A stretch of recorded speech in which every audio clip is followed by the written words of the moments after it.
무엇인가요? 부모님의 손을 잡고 놀이공원에 갔던 경험, 좋아하는 과자를 사 먹었던 경험들이겠죠. 저는 집에 있었던 TV가 아주 시끄럽게 켜져 있었던 기억이 가장 먼저 떠오릅니다. 저녁 시간쯤이 되면 술에 취한 아버지가 집에 들어와서 어머니를 마구잡이로 두드려 패고, 그러면 어린 저는 그 소리가 너무 무서워서 TV 소리를 크게 틀어두고 제 방으로 도망가서 이불로 귀를 막고 구석에서 어머니가 우는 소리가 멈출 때까지 숨죽여서 울고 있었던 기억이 가장 먼저 떠오릅니다. 그런 불행한 어린 시절을 겪어왔지만 어머니는 저에게 단 한 번도 인상을 찌푸리거나 화내거나 짜증을 내시는 법이 없었어요. 다음날 아침이 되면 아버지는 자기가 언제 그랬냐는 듯이 얼굴색 하나 변하지 않고 자상한 남편 흉내를 내면서 아침상에 앉았고, 어머니는 얼굴에 멍이 시퍼렇게 들었는데도 별다른 내색을 하지 않으시고 웃으면서 아침을 차려주셨죠. 어린 마음에 어머니가 맞는 게 너무 싫었지만 사실 저렇게 맞고 나서 매번 웃는 어머니도 아버지가 싫지 않은 건 아닐까라는 철없는 생각도 했었죠. 하루는 학교를 가는데 도시락을 두고 온 게 생각나서 집으로 막 뛰어갔습니다. 평소 같았으면 그냥 친구랑 나가서 라면이나 한 그릇 사 먹고 말면 되지라는 생각에 도시락 같은 건 두고 가버렸을 텐데, 왜 그런 날이 있잖아요. 이상하게 다시 집으로 돌아가 봐야 할 것 같은 날. 도시락을 왜 두고 갔냐는 괜한 타박을 듣고 싶지 않아서 열쇠로 조용히 문을 따고 들어가는데 어디선가 흐느끼는 소리가 들리더군요. 현관문을 열고 발소리를 내지 않으면서 조용조용 집에 들어가니 열린 방문 틈 사이로 어머니가 가슴을 치면서 눈물을 흘리고 계신 게 아닙니까? 저는 그 자리에서 아무 말도 하지 못하고 도시락도 챙겨 나오지 않고 정말 도망치듯 집을 빠져나와 학교까지 울면서 달려갔어요. 제가 매일 학교에 가고 나면 어머니는 아버지에게 맞고 모른 척하는 자식에 대한 서러움을 본인의 가슴이 시퍼렇게 멍이 들어갈 때까지 쳐가면서 눈물로 삼키고 계셨던 겁니다. 아버지는 제게도 공포의 대상이었어요. 그래서 빨리 집을 나와서 일을 시작하고 얼른 돈을 많이 벌어서 어머니를 호강시켜줘야지. 그게 우리 가족의 유일한 탈출구가 아닐까란 생각을 은연중에 했던 것 같습니다. 그렇게 저는 고등학교를 졸업하자마자 운전대를 잡았어요. 지금 생각하면 어디로든 도망치고 싶은 마음에 일을 핑계 삼아 어디든 무작정 떠날 수 있는 일을 선택한 게 아닌가 싶네요. 그렇게 젊은 날을 정신없이 일만 하면서 보냈습니다. 하루는 일을 하고 돌아왔는데 사무실에 못 보던 아가씨가 있더라고요. 새로운 격리구나. 며칠 또 출근하다가 못 버티고 관두겠다 싶어서 인사를 하는 둥 마는 둥 하고 지나쳤어요.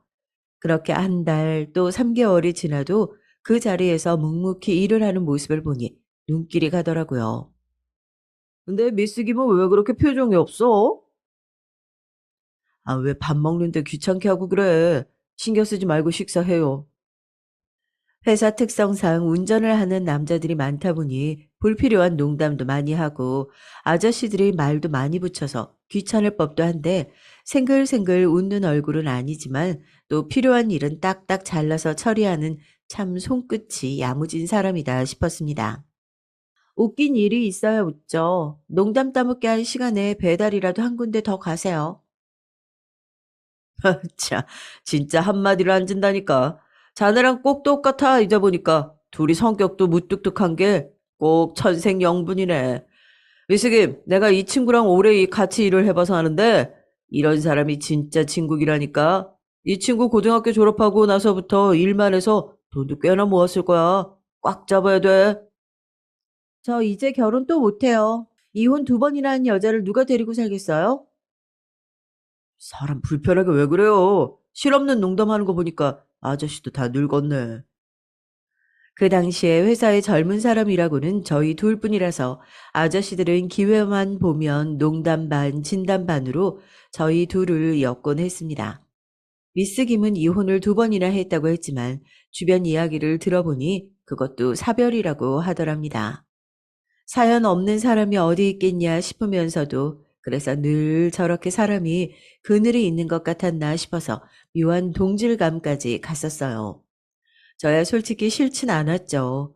일을 한답시고 따로 여자를 만날 기회도 없었고 처음에는 별다른 표정도 없던 미스 김도 조금씩 마음을 여는 건지 어느 날부터 점심시간만 되면 식판을 들고 누가 시키지도 않았는데 옆자리에 앉아서 묵묵히 밥을 먹기 시작했습니다.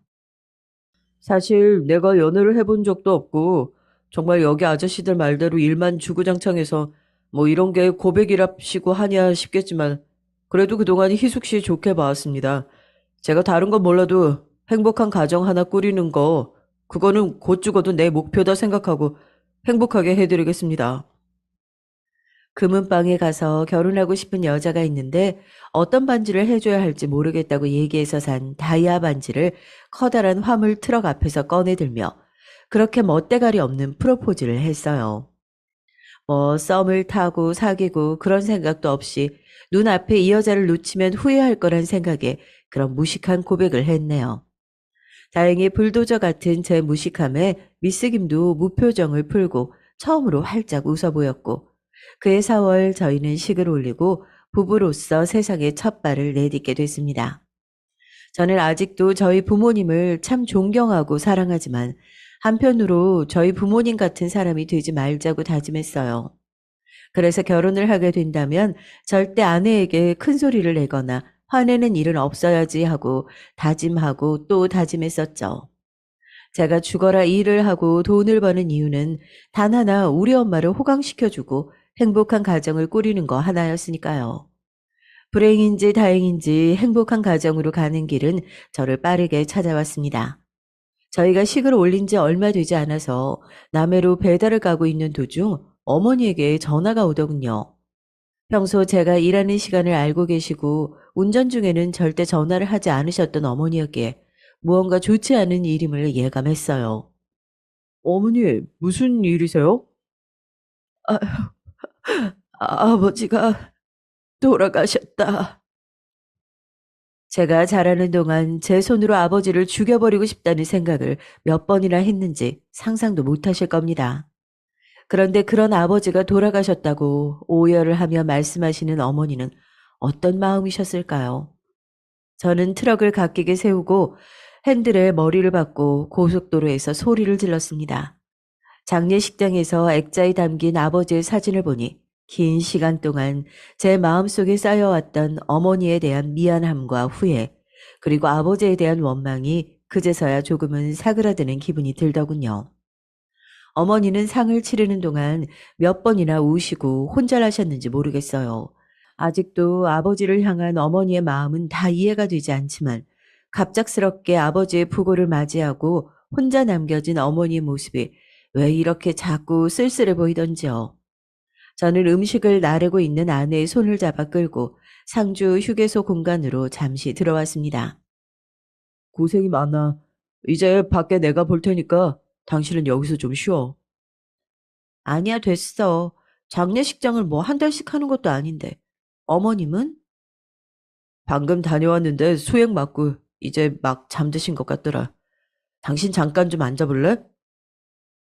앙상한 팔에 링거 바늘을 꽂고 누워있는 어머니의 모습을 바라보니 어렸을 적 당신의 가슴이 시퍼렇게 멍이 들 때까지 가슴을 치고 있었던 모습이 겹쳐 보이면서 눈물이 왈칵 쏟아지더군요. 아내를 상주 휴게실에 앉혀놓고 힘들게 이야기를 꺼냈습니다. 우리 상 끝나고 나면 당분간 어머니 좀 모시고 같이 지내자. 뭐? 갑자기 상의도 없이 그게 무슨 소리야? 난 싫어. 당신 싫은 거 나도 알아. 그래도 나도 이번 일은 내 고집 좀 부려야겠어. 당신도 나 어떻게 컸는지 알고 있잖아. 그동안 자식이라고 나 하나 있는 거 번듯하게 키워야겠다 개고생을 한 거 내가 모르는 것도 아니고 술만 마시고 들어오면 마누라한테 손 찍어 마는 남편 눈치 보면서 그 세월을 견뎠던 걸 내가 몰랐던 것도 아닌데 그 모른 척 해왔던 세월이 죄송스러워서 그래. 당신이 싫다고 해도 할 수 없어. 어머니가 이제 살아봤자 얼마나 더 살겠어. 내가 어머니 죽는 날까지 평생 모시고 살자는 것도 아니잖아. 손찌검하던 남편이라도 남편은 남편인데 평생 같이 살아오다가 갑자기 덩그러니 혼자 남겨진 분 지금 저렇게 혼자 내버려 두는 건 나가 죽으라고 등 떠미는 거나 다름없어. 아무리 생각해도 그건 자식된 도리가 아닌 것 같아. 당연히 아내 입장에서 납득이 되지 않는 일이었지만 그만큼 제 태도도 단호했습니다. 저렇게 어머니를 혼자 놔둘 수는 없다는 생각이 더 강했어요. 아내도 완강하고 확고한 제 모습을 보니 썩 내켜 보이진 않았지만 알겠다고 대답하더군요. 알겠어. 근데 나한테 뭐 시어머니 극진히 모시고 대접해라 이런 거 강요할 생각은 하지 마. 난 내 집에 누구 들어오는 것도 싫어서 손님 초대도 안 하는 사람이야. 우리 엄마 성격 잘 알잖아. 워낙 조용하고 남 눈치 많이 보는 분이라 시집살이는커녕 집에서도 있는 듯 없는 듯 그렇게 계실 거야. 그냥 눈치 보지 않고 편하게 계실 수만 있도록 잘 좀 부탁할게. 상이 끝나고 나서 모셔다 드리겠다는 걸 극구 뿌리치고 버스를 타시겠다는 어머니를 붙잡고 대뜸 그랬습니다. 우리 둘이서 상의해 봤는데 아무래도 엄마 지금 집에 혼자 돌아가서 우울해서 어떻게 지내려고 해. 당분간, 진짜 당분간만 엄마 마음 괜찮아질 때까지만 우리 집으로 가서 같이 살자. 모셔다 드릴 테니까 필요하신 거 잘 정리해 놔요. 내가 이삿짐 센터 연락해 놓을게. 아유, 됐다. 아서라. 아, 내가 어떻게 너네랑 같이 사니? 다 늙어서 부부 사이에 끼어서 패 끼칠 마음도 없다. 너희 아버지 죽었다고 내가 따라 죽기라도 할까봐 그러냐? 여태 둘이서 살았어도 혼자 산 거나 다름없었어. 이제서라도 혼자 왜 못 살겠냐, 내가. 걱정하지 말고 가봐라. 그게 우리가 마음이 아파서 그래. 이제 혼자 사는 것 같지 않게 살게 하고 싶어서 그래요, 우리가. 희숙 씨도 다 좋다고 한 일이니까 어머니랑 꼭 같이 지내고 싶다고. 그렇지, 여보? 어, 같이 가요, 어머니. 기필코 반대하는 어머니를 설득하고 또 설득했습니다. 정말 제 마음 편하자고 했던 거 아니냐고 물으시면, 네, 그것도 맞습니다. 이대로 또 어머니를 혼자 놔두면 정말 두 번이나 열린 문 틈을 봐놓고도 도망쳐버린 느낌이었으니까요.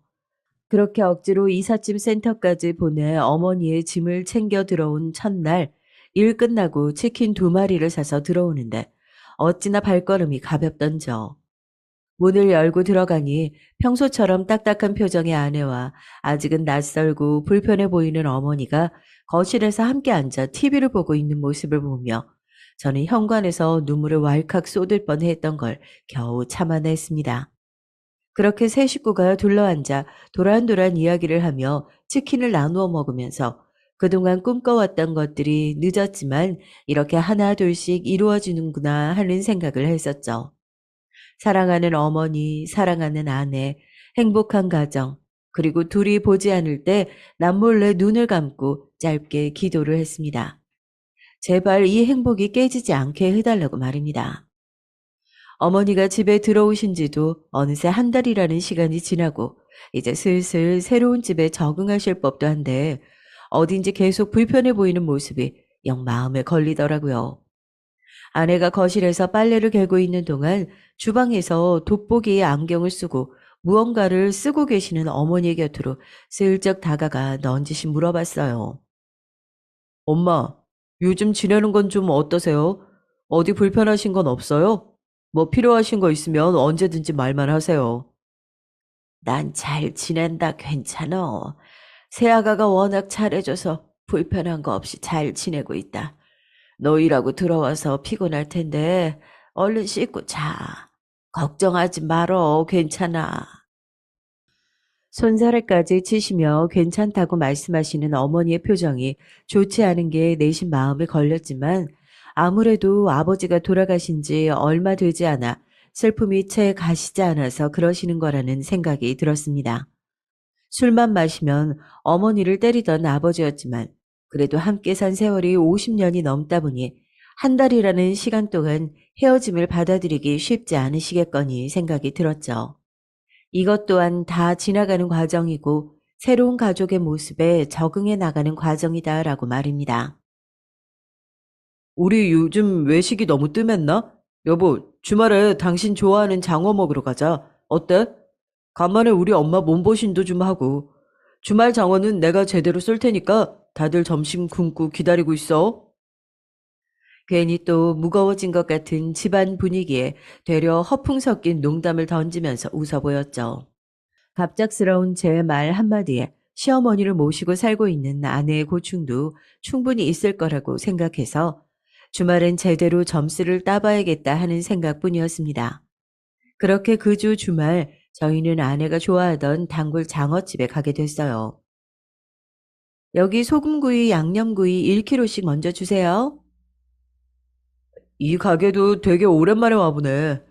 엄마, 내가 이렇다니까.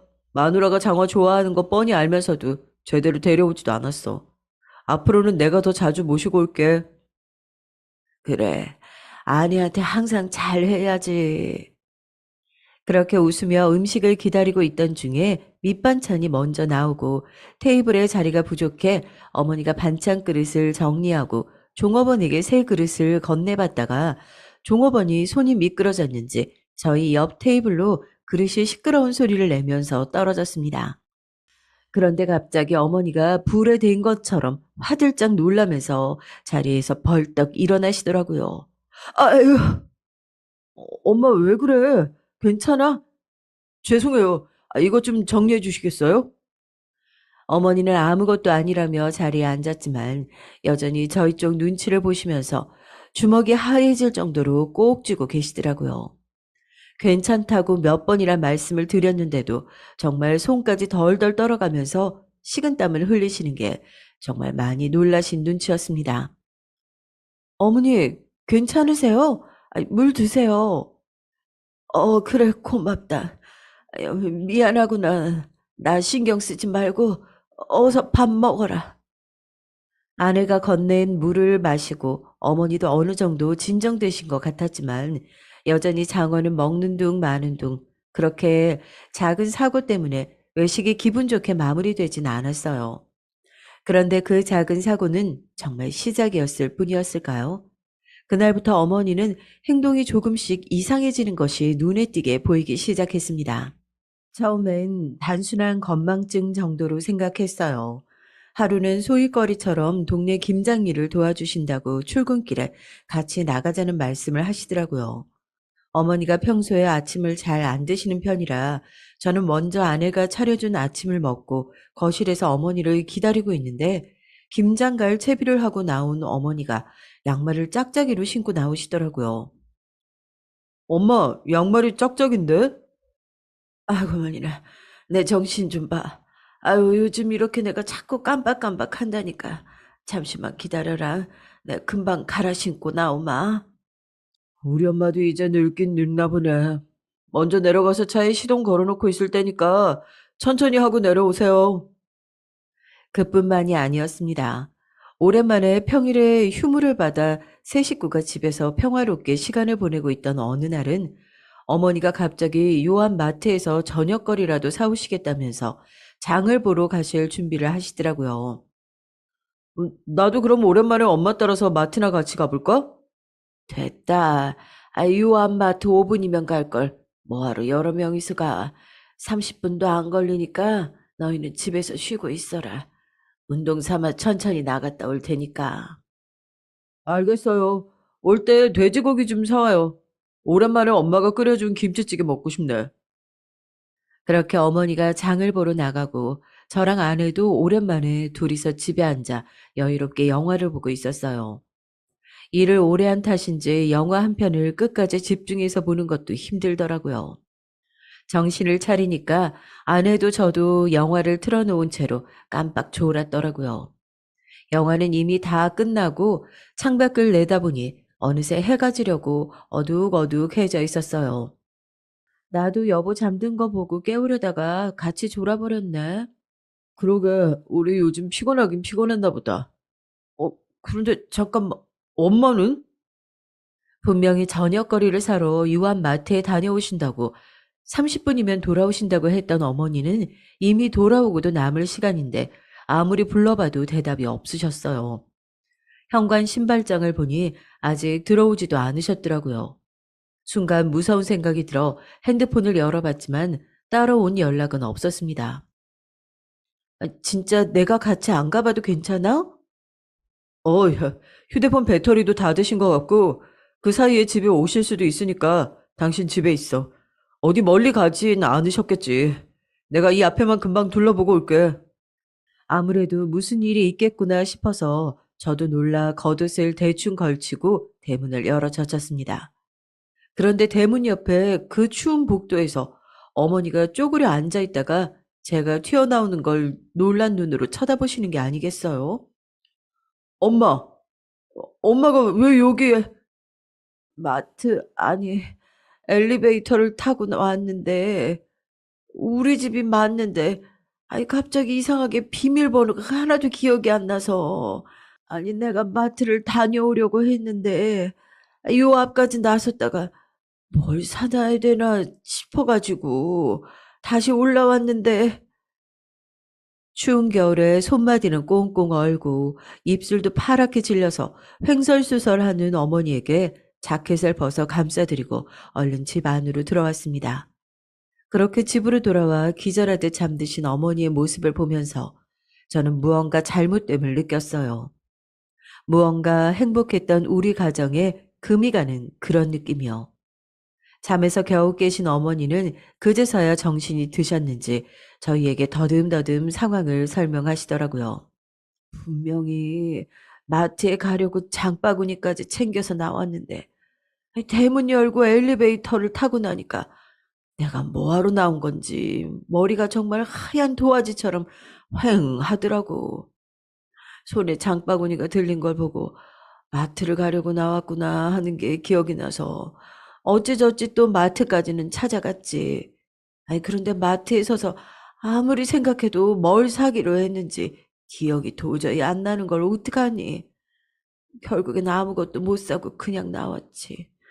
아유 그렇게 아파트 단지에 들어서서 엘리베이터를 타고 집 문 앞까지 아무 생각 없이 걸어는 왔는데 문 앞에 서니까 정말 귀신같이 또 머리가 하얗게 지워지더라. 비밀번호가 숫자 하나도 생각이 안 나고 이 집이 우리 집이 맞는지도 모르겠어서 그냥 너 퇴근하면 같이 들어가야겠다 해서 앉아서 잠깐 기다리는 게. 엄마 그게 무슨 말씀이야. 일 쉬는 날이라서 집에서 나가지도 않았는데 무슨 퇴근하는 나를 기다려. 그러니까 말이다. 참 이상하지. 참 이상해. 머리가 어떻게 된 건지 모르겠다. 다시 잠든 어머니를 뒤로하고 저희 부부는 그날 밤새 이야기를 나누었습니다. 인정하긴 싫었지만 아무래도 치매가 의심되는 어머니의 행동을 보면서 저는 처음으로 아내에게 눈물을 쏟아냈어요. 하지만 마음 한편으로는 그래도 아닐 거다. 아닐 수도 있다. 신락 같은 희망을 품고 있었습니다. 그렇지만 저희 어머니의 치매를 확신하게 된 계기는 따로 있었어요. 평소와 다름없이 세 식구가 모여서 저녁을 먹고 있던 어느 날이었습니다. 어머니는 그날 그 일이 있었던 이후로 저희 얘기에 따라서 외출을 최대한 자제하고 계셨어요. 말이나 행동이 눈에 띄게 느려지긴 하셨지만 그래도 평소랑 다름없이 정상적으로 의사소통도 됐었고요. 그날따라 어머니가 좋아하는 반찬이 식탁에 많이 올라와 있어서 평소보다 밥도 잘 드시는 것 같아 마음이 놓였습니다. 그렇게 한참을 식사를 하던 도중 아무래도 밥을 더 먹어야겠다며 밥그릇을 들고 자리에서 일어나시던 어머니가 식탁을 잘못 건드려서 숟가락과 젓가락이 요란한 소리를 내면서 식탁 아래로 떨어졌어요. 놔도 됐어요. 내가 아이고, 아유, 내가 잘못했습니다. 무조건 내가 잘못했습니다. 한 번만 봐주세요. 아이고, 아이고. 어머니가 떨어뜨린 숟가락과 젓가락을 줍기 위해 몸을 숙인 아내의 앞에 어머니가 대뜸 무릎을 꿇고 납작 엎드리는 것 아니겠습니까? 아내도 너무 놀라 아무 말도 하지 못하고 벙쪄서 눈만 끔뻑끔뻑 뜨고 있는데 그 뒤에 어머니 입에서 나온 이야기는 더욱 충격적이었어요. 아이고, 때리지 말아주세요. 용광 씨, 아이고, 잘못했습니다. 내가 잘못했어요. 한 번만 봐주세요. 내가 멍청해서 그럽니다. 내가 못 배워서 그럽니다. 어머니의 입에서 나온 이름은 얼마 전에 돌아가신 아버지 이름이었습니다. 어머니는 아내의 다리를 붙잡고 돌아가신 아버지의 이름을 말하면서 울면서 손을 모아 싹싹 빌질 않나. 금방이라도 누가 손을 들어 어머니를 때리기라도 할 것처럼 팔을 들어 온몸을 웅크리며 소리를 지르더군요. 저는 비참함에 억장이 무너졌어요. 그렇게 외면해 왔는데 치매라는 병이 의심에서 확신으로 다가오는 순간이었습니다. 식탁 밑에서 몸을 웅크리고 덜덜 떨고 있는 어머니를 모셔다가 방에 눕혀드리고 저는 앞으로 어떻게 하면 좋을지 거실에서 밤새 뜬 눈으로 고민했어요.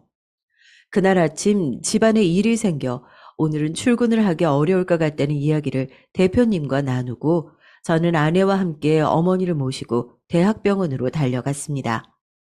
단순한 검사임에도 불구하고 대기가 3개월이나 걸린다는 얘기를 듣고 간단한 인지 검사면 보건소에서도 가능하니 우선 보건소에 가서 인지 검사를 받아보는 게 좋다는 이야기를 하더군요. 그동안 눈치채지 못했지만 어머니의 상태가 하루가 다르게 안 좋아지고 있었다는 것을 생각하니 하루라도 빨리 조치를 취하겠다는 생각뿐이었습니다.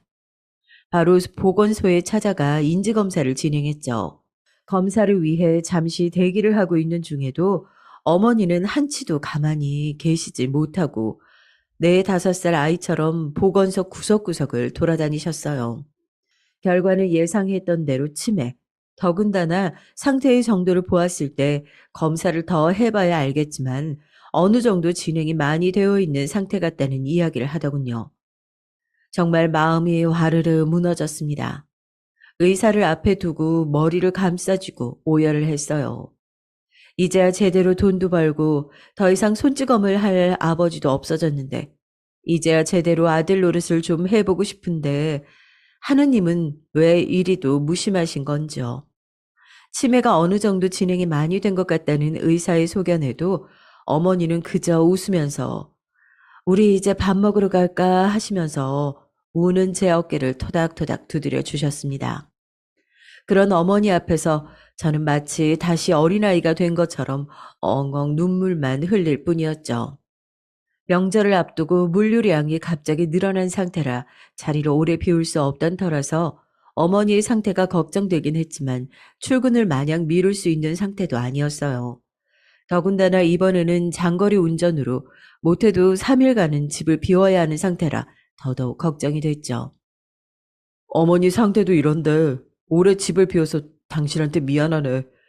입원하는 게 좋을지 어떨지 다녀와서 다시 얘기해보자. 당신만 마냥 힘들게 할 수 없는 노릇이잖아. 나 집 비우는 동안만 우리 엄마 좀 잘 부탁할게.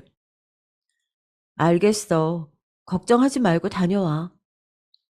집을 떠난 3일 내내 전화를 통해 아내에게 전달받는 어머니의 증상은 더욱 심해졌습니다.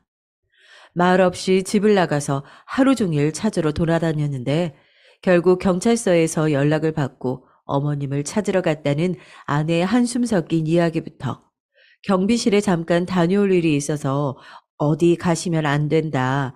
안방에 어머님을 놔두고 잠시 나갔다 왔더니 언제 나오셔서 그랬는지 몰라도 화장실에 물을 켜놓고 서서 본인도 쫄딱 젖으시고 욕실을 온통 물바다로 만들어놨다는 이야기까지.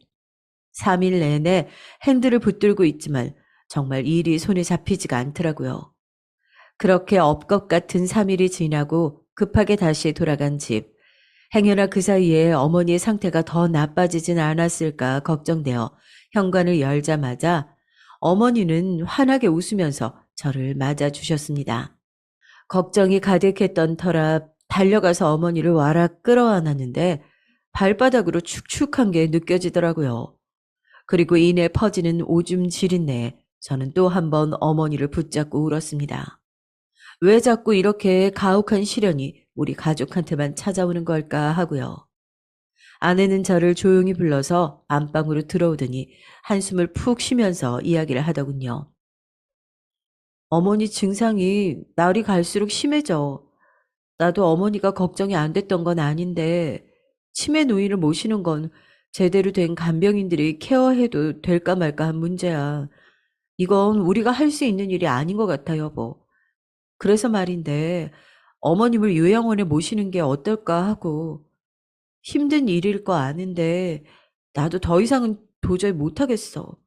당신이 그랬던 것처럼 이번 일은 나도 내 고집 좀 부릴게. 어머니를 요양원에 모시는 게 어떻겠냐는 아내의 말이 솔직히 이해가 되지 않는 것은 아니었습니다. 어머니와 합가를 하자는 것 자체도 저의 욕심이었는데 치매 걸린 어머니까지 케어하자고 하는 것은 아내에게도 너무 못할 짓인 것 같아 고민스럽더라고요. 아내에게는 조금만 시간을 달라고 이야기했지만 일을 하는 틈틈이 치매 노인이 가기에 좋은 요양원들을 아름아름 알아봤습니다. 그리고 한 달이 지나지 않아 집과는 1시간 거리에 떨어진 외곽 쪽 요양원에 어머니를 입소시키게 됐어요. 처음에는 요양원에 어머니를 입소시킨다는 것 자체가 자식으로서 못할 짓 같고 괴로웠지만 오히려 이렇게 공기 좋고 물 좋은 곳에서 전문가들 케어받으면서 지내다 보면 어머니 건강도 더 좋아지지 않겠냐고 위로하는 아내의 말에 조금은 마음이 가벼워지는 것 같기도 하더군요. 그렇게 저희는 요양원에 어머니를 맡겨두고 처음에는 일주일에 한 번, 그러다 보름에 한 번, 점차 제 일이 바쁘다는 핑계로 한 달에 2번 정도 어머니를 찾아뵙게 되었습니다. 갈 때마다 어머니의 상태는 점점 더 심각해지는 것 같았어요. 저는 겨우 알아보시는 것 같았지만 며느리 얼굴만 보면 소리를 지르고 물건을 집어던지는 통에 아내는 몇 달 동안 요양원 문 앞에 들어가지도 못하고 차에서 기다리곤 했죠. 그렇게 어머니의 상태가 더 나빠지기도 좋아지지도 않고 저희도 그런 어머니를 요양원에 맡겨두고 찾아가는 것이 일종의 의무감처럼 느껴지던 어느 날 요양원에서 한 통의 연락을 받았습니다. 어머니가 돌아가셨다고요. 사인은 심근경색이랍니다. 정말 미친 사람처럼 운전을 해서 요양원으로 달려갔어요.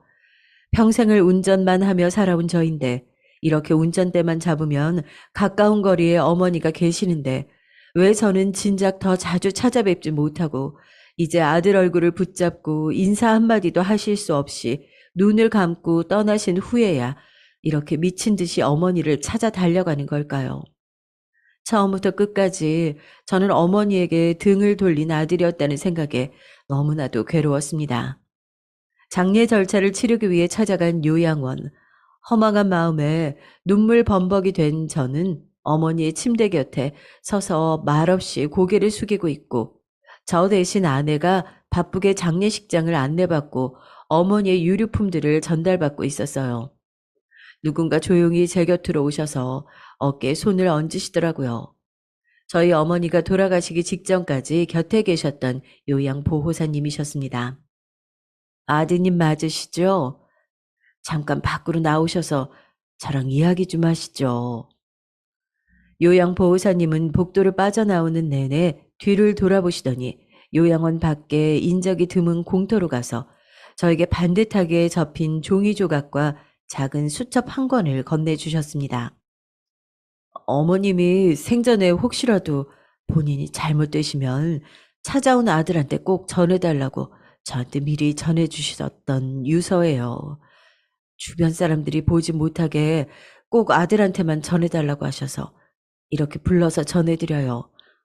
어머님이 생전에 얼마나 선하고 천사 같으셨는지 저도 마지막 가시는 길에 이런 부탁이라도 꼭 들어드리고 싶었네요. 치매에 걸린 이후 글자는커녕 사람들을 알아보는 것조차 힘드셨던 어머니인데 유서를 작성하셨다는 말이 믿기지 않았지만 저는 요양보호사님이 자리를 뜨자마자 벤치에 앉아 종이를 펼쳐 읽기 시작했습니다. 유서라기엔 편지와 같아 보이는 두툼한 종이에는 정말 믿기지 않는 내용들이 적혀 있었어요. 아들아 보아라. 네가 이 글을 읽고 있을 때쯤이면 아마 내가 세상에 없을 때겠구나. 나는 오랜 세월 동안 매를 맞으면서 살아왔어. 젊었을 땐 우리 아버지에게, 거서는 내 남편에게. 그래서 나는 아들을 낳았을 때 콱 목을 졸라 죽여버릴까 고민도 했었다. 네가 내 아버지나 남편 같은 사람처럼 자랄까 봐 걱정이 돼서.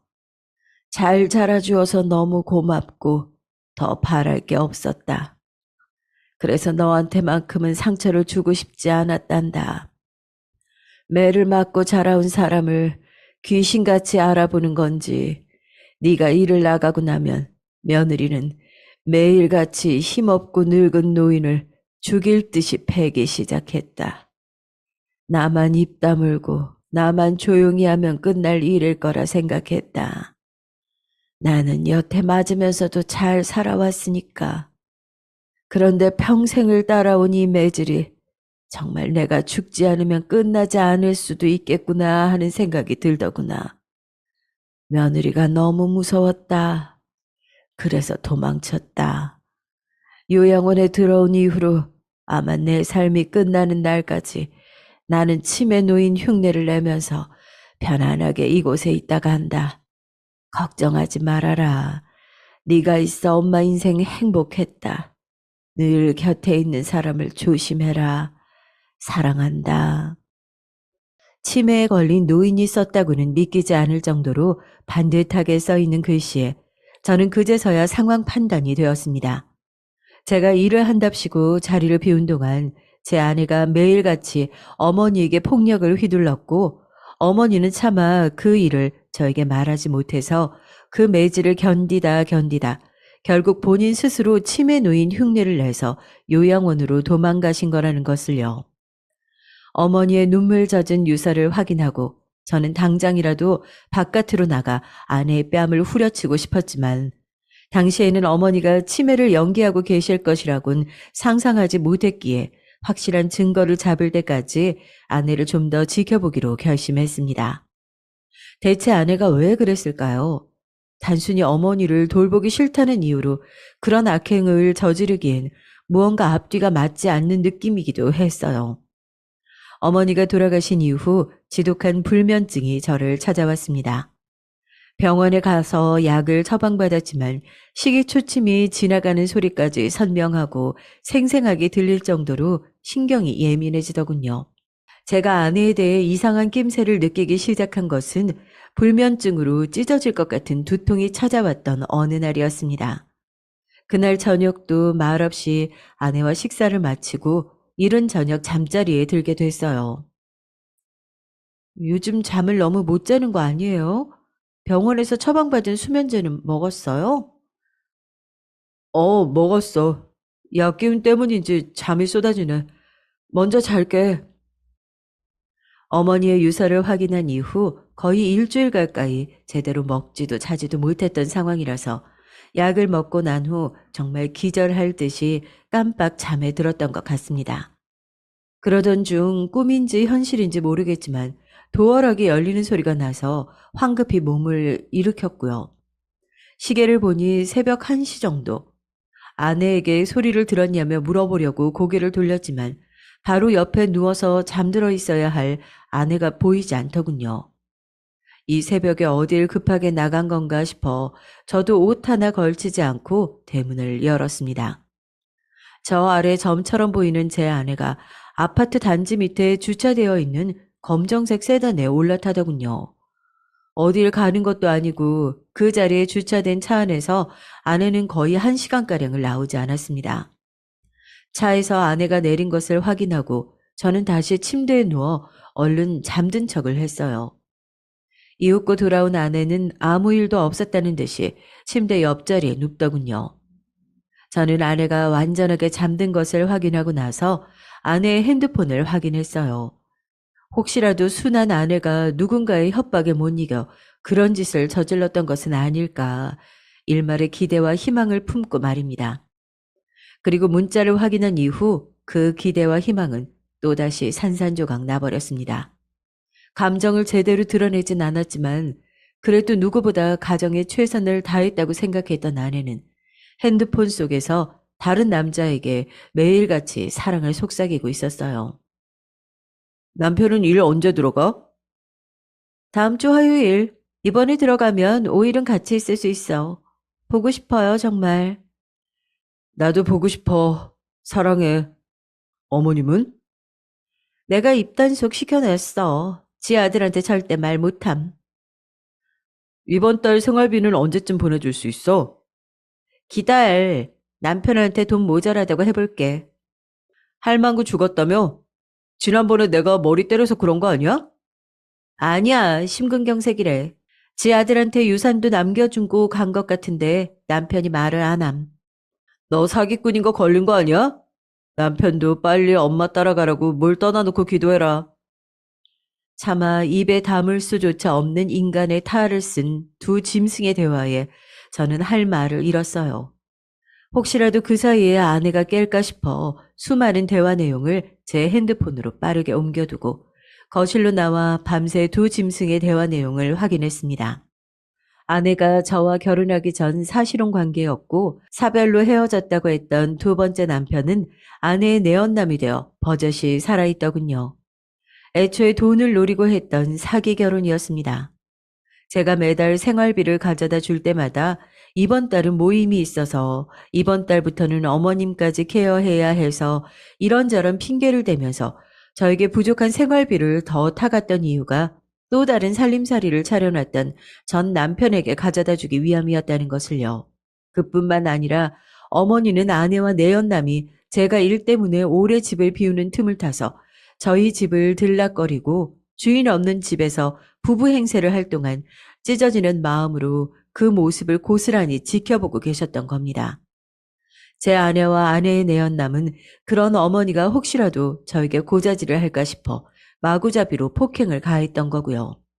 저는 항상 일 때문에 3일이고 5일이고 집을 비울 때마다 집에 혼자 남아 있어야 하는 아내가 걱정되는 마음에 늘 부족함 없이 생활하게 하고자 더욱 노력했었어요. 매일같이 전화나 문자로 안부를 살필 순 없지만 그래도 하루에 2번 꼬박꼬박 전화를 하고 특히 돈이 부족하다고 할 땐 정말 이유도 묻지 않고 군소리 없이 보내주곤 했습니다. 그럴 때마다 웃으며 고맙다고 했던 아내의 얼굴이 떠올랐어요. 아내는 그동안 저를 정말로 사랑한 것이 아니었다는 것이 확 와닿더군요. 일 때문에 지쳐 늘 집에 와서 제대로 가정을 굽어 살피지 못했던 벌을 받게 된 걸까요? 마치 천사 같은 모습으로 잠들어 있는 아내를 흔들어 깨워 대체 왜 그런 거냐 따져 묻고 싶었습니다. 그마저도 어머니의 유서가 아니었다면 저는 평생 이런 아내의 외도를 모르고 아내가 다른 남자와 가정을 꾸리는 비용을 벌기 위해 죽도록 일만 하고 있었을 거란 생각을 하니 소름이 끼치더군요. 아들이 행여 마음에 깊은 상처라도 받을까봐 이 유서를 남기시는 어머니는 얼마나 망설이고 또 망설이셨을까요? 다시는 그 누구도 믿지 못할 것 같은 마음이었지만 아내의 악행은 제대로 처벌해야겠다는 생각이 들었습니다. 저는 근처 여관에 월권을 끊어두고 집으로 돌아와 아내에게 이번에 맡은 일은 수량도 많고 거리도 길어서 거의 한 달 가까이 집에 들어오지 못할 것 같다는 통보를 했습니다. 걱정 섞인 말을 하는 아내의 표정이 어쩐지 밝아지는 것 같아 징그럽기까지 하더군요. 그렇게 대충 제 짐을 챙기고 여관으로 들어와 수많은 곳에 연락을 했던 것 같습니다. 합법적으로 증거를 수집하기 위해 흥신소 이혼 전문 변호사까지요. 그렇게 아내가 제가 일을 나갔다고 철석같이 믿는 동안 아내의 외도 증거, 거짓 혼인 증거를 하나둘씩 모으고 고소장을 작성하기 시작했어요. 사기죄부터 시작해서 혼인 무효 소송까지 아내와의 짧았던 인연을 정리하기 위한 모든 준비를 마치고 나서 마지막으로 준비했던 계획을 실행하기 위해 아내의 고향집에 갔어요. 장인어른과 장모님은 아내의 짐승 같은 행동은 전혀 예상하지 못하신 것처럼 갑자기 찾아온 사위를 따뜻하게 맞아주셨죠. 순간 저도 양심의 가책이 느껴졌지만 돌아가신 어머니의 얼굴이 아른거리며 마음을 다잡았습니다. 아니, 자네가 여기까지는 어쩐 일인가? 잘 왔네, 잘 왔어. 근처에 일을 하러 왔다가 오랜만에 장인어른 장모님 생각나서 왔습니다. 그렇게 같이 저녁을 먹고 거실에 둘러앉아 과일을 나눠 먹다 제가 먼저 이야기를 꺼내게 됐죠. 제가 아무래도 어머니 그렇게 떠나보내고 나서 마음이 많이 헛헛한가 봅니다. 장인어른 장모님 괜찮으시면 저희 집에서 시간도 좀 보내고 했으면 좋겠는데 희숙 씨도 그러라고 했고요. 장인어른과 장모님은 어머님을 떠나보내고 괴로워하는 제 모습이 짠하셨는지 그게 김서방 마음 편해지는 길이라면 이틀이든 3일이든 있어 주시겠다고 하시더군요. 그렇게 간단히 짐을 싸신 장인어른 장모님을 모시고 저는 아내와 아마도 내연남이 함께 뒹굴고 있을 저희 집으로 향했습니다. 아파트 복도에 다다르니 정말 심장이 터질 것처럼 뛰더군요. 이게 옳은 선택인지 아닌지 수백 수천 번을 고민했던 것 같습니다. 그렇지만 저희 어머니 눈에 피눈물 나게 했던 만큼 저 역시 아내의 부모님에게 똑같이 돌려주고 싶더군요. 아무것도 모른 채 웃으면서 짐 가방을 들고 계시는 장인어른과 장모님을 뒤로하고 저는 도어락을 열어 비밀번호를 빠르게 눌렀어요. 불을 켜면 바퀴벌레가 도망가는 것처럼 집안에서 다급한 소리가 들리더군요. 현관엔 아니나 다를까 처음 보는 신발 2쌍, 거실은 술병에 음식물 쓰레기에 그야말로 난장판이 따로 없었습니다. 장인어른과 장모님도 집안 꼴을 보시더니 무언가 잘못됨을 직감하셨는지 가방을 떨구시곤 아무 말씀도 없으시더라고요. 저는 망설임 없이 안방으로 다가가 문을 활짝 열어 젖혔습니다. 깨악하는 비명과 함께 방금까지 침대 위에서 뒹굴고 있었던 것처럼 보이는 남녀가 이불로 몸만 겨우 가리고 머리는 산발이 되어 저희 쪽을 바라보더군요. 아내는 저를 보고 사색이 되더니 뒤에 계신 부모님을 보고 말로 형언할 수 없는 표정을 지었습니다. 장인 어른은 그제서야 상황을 깨달으신 건지 아내에게 달려들어 머리채를 잡고 바닥으로 질질 끌어내시더군요. 장모님은 아이고 아이고 이게 무슨 하면서 바닥에 주저앉아 엉엉 우시기 시작했습니다. 장인어른 장모님, 이렇게 부르는 것도 오늘이 마지막일 것 같습니다. 저랑 결혼했던 장인어른과 장모님의 따님은 이렇게 제가 없을 때마다 남편을 불러서 부부 행세를 한 것도 모자라서 그걸 들킬까봐 저희 어머니를 틈만 나면 폭행했습니다. 그리고 저는 저희 어머니가 찢어지는 가슴으로 작성하셨던 유서와 노트를 내밀었었죠. 저희 어머니 치매 아니셨습니다. 아들이 상처받을까봐 말도 못하고 매일같이 그 주먹질을 견디시면서 이렇게 일기를 남기셨어요. 여기서 끝나지 않습니다. 죽을 때까지 죄값 다 치르게 할 겁니다. 제 말이 끝나자마자 장인어른은 정말 아내의 뺨을 쉴 새 없이 내리치더군요. 연민의 마음도 들지 않았습니다. 장모님도 선뜻 이를 말리지 못하고 제 손을 부여잡고 연신 미안하네 미안하네 하고 되뇌이실 뿐이었죠. 알몸의 2남녀가 제 옷을 둘러 입고 무릎 꿇고 앉아 손이 발이 되도록 싹싹 비는데 정말 화도 눈물도 나지 않더라고요. 이상했습니다. 여보, 여보, 내가 진짜 잘못했어. 내가 진짜 잠깐 미친 것 같아. 내가 무슨 생각으로 그랬는지 정말 모르겠어. 뭐에 홀린 사람처럼. 내가 진짜 어머니한테 그렇게 했던 건 다 이 사람이 시키는 대로 했던 것 뿐이야. 너 지금 무슨 소리야, 이씨. 너야말로 나한테 그 할망구 제대로 패서 죽으면 둘이서 보험금 나눠 갖자고 그렇게 시켰으면서, 이씨. 지금 나한테 이걸 다 뒤집어 씌우는 거야, 뭐야?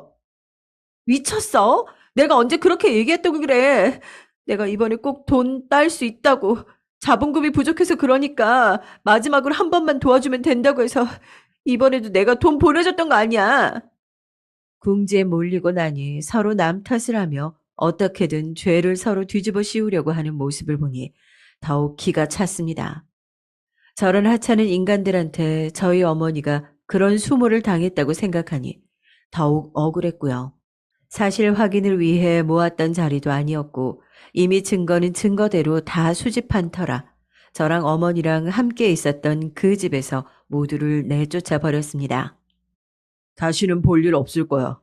법정 외에서는 너한테 한 톨이라도 죄가 남아있다면 난 죽을 때까지 그 죄를 물러 쫓아다닐 거야. 집에 있는 아내의 짐을 정리하고 또 그것보다 더 많이 남아있을 아내의 흔적을 정리하는데 아무래도 많은 시간이 걸리겠죠. 이걸로 끝나지 않고 남아있는 고소장을 접수하는데도 또 긴 시간이 걸릴 것입니다. 그렇지만 이렇게라도 어머니의 원통함을 풀어드릴 수만 있다면 저는 얼마나 긴 시간이 걸리더라도 아내에 대한 복수를 포기하지 않을 거예요. 많이 늦긴 했지만 더 이상 저는 열린 문틈 사이로 어머니가 맞는 모습만을 바라보는 아들이 되지 않을 것이니까요. 사연을 듣고 계신 구독자분들께 소중한 마음이 곁에 있다면 미루지 말고 손이라도 한번 잡아보라는 이야기를 꼭 하고 싶습니다. 제 복수의 근황을 앞으로 계속 전하게 될 수 있을지는 모르겠지만 절대 포기하지 않을 겁니다. 여러분들도 마음속으로 작은 응원을 보내주시면 감사하겠습니다. 안녕하세요. 저는 서울에 사는 50대 중반 여자입니다. 저는 예쁜 딸아이를 하나 두고 있는데요. 딸아이를 키우면서 참 힘든 일이 많았습니다. 그런데 얼마 전에 저의 30년 묵은 응어리를 제 딸내미가 속 시원하게 풀어주어서 얼마나 통쾌했는지 몰라요. 아무래도 제가 딸 자식 하나는 똑부러지게 잘 키운 것 같아요. 요즘 그 일 때문에 매일 배꼽 잡고 웃다 보니 딸내미가 저지른 그 무모하면서도 통쾌한 짓을 자랑 한번 해보고 싶어서 사연을 보내봅니다. 제 이야기를 들으면서 같이 속 시원해 하셨으면 좋겠어요. 먼저 30여 년 전으로 거슬러 올라가겠습니다. 저는 20대 초반의 나이에 서울에서 일을 다니다가 남편을 만나게 됐는데요. 남편은 본가가 지방이었지만 혼자 서울살이를 해보겠다고 올라와서 살고 있는 중이었어요. 남편은 조금 가부장적인 면이 있긴 했지만 그 시절 남자들이 대부분 그랬기 때문에 별로 이상한 구석은 느끼지 못했습니다. 저는 저에게 적극적으로 대시하는 남편에게 푹 빠져버렸죠. 그런데 시부모님이 저를 안 좋아하셨기 때문에 결혼을 허락받기까지 굉장히 힘들었어요. 시부모님은 지방에서 큰 고깃집을 운영하고 계셔서 집안이 좀 부유한 편이었는데 저는 친정 부모님이 두 분 다 안 계셨고 모은 돈도 없었기 때문에 마음이 안 드셨던 거죠. 아니, 집안 기울고 돈 없는 애를 데려다가 어떻게 살겠다는 거야? 안 된다. 절대 안 돼. 우리가 널 어떻게 키웠는데? 어머니, 아버지, 이번만은 제 뜻 따라주세요. 안 된다고. 부모 반대하는 결혼은 네가 키워야 하겠다는 거야. 볼 거 없는 애한테 가서 무슨 고생을 하려고. 남편은 처음에 결혼을 반대하시는 시부모님 등살에 휘둘리는 듯 하더니 얼마 못 가 다시 고집을 피우는 바람에 결국 결혼을 허락받게 됐습니다. 다만 조건이 있었죠. 저랑 남편 모두 다 서울에서 다니던 직장을 그만두고 시부모님이 계시는 지방으로 내려와 식당 일을 도우라는 조건이었어요. 저는 그 지역에 연고도 하나 없었지만 남편 하나 믿고 내려가게 됐습니다. 그리고 결혼 후 얼마 지나지 않아 저는 임신을 하게 됐어요. 임신한 몸인데도 불구하고 시어머니의 시집살이는 정말 상상도 못할 수준이었습니다. 새벽 일찍부터 시부모님이 운영하시는 고깃집으로 출근해서 재료를 손질하고 식기를 정리하고 반찬을 준비하는 등 해야 할 일이 산더미였어요. 직원들이 있긴 했지만 워낙 장사가 잘 되다 보니 일손이 많이 모자라더라고요. 어머님은 저를 마치 하인 부리듯이 부르셨습니다. 예, 빨리 해라. 왜 이렇게 굶뜨냐? 네, 어머니 금방 가요. 저리 굶뜨니 집에서 우리의 밥은 제대로 챙겨줄지. 입덧이 심해 음식 냄새만 맡아도 헛구역질에 올라오는 상태에서도 갈비탕용 고기를 손질하고 손님상의 갈비를 구워야 했어요.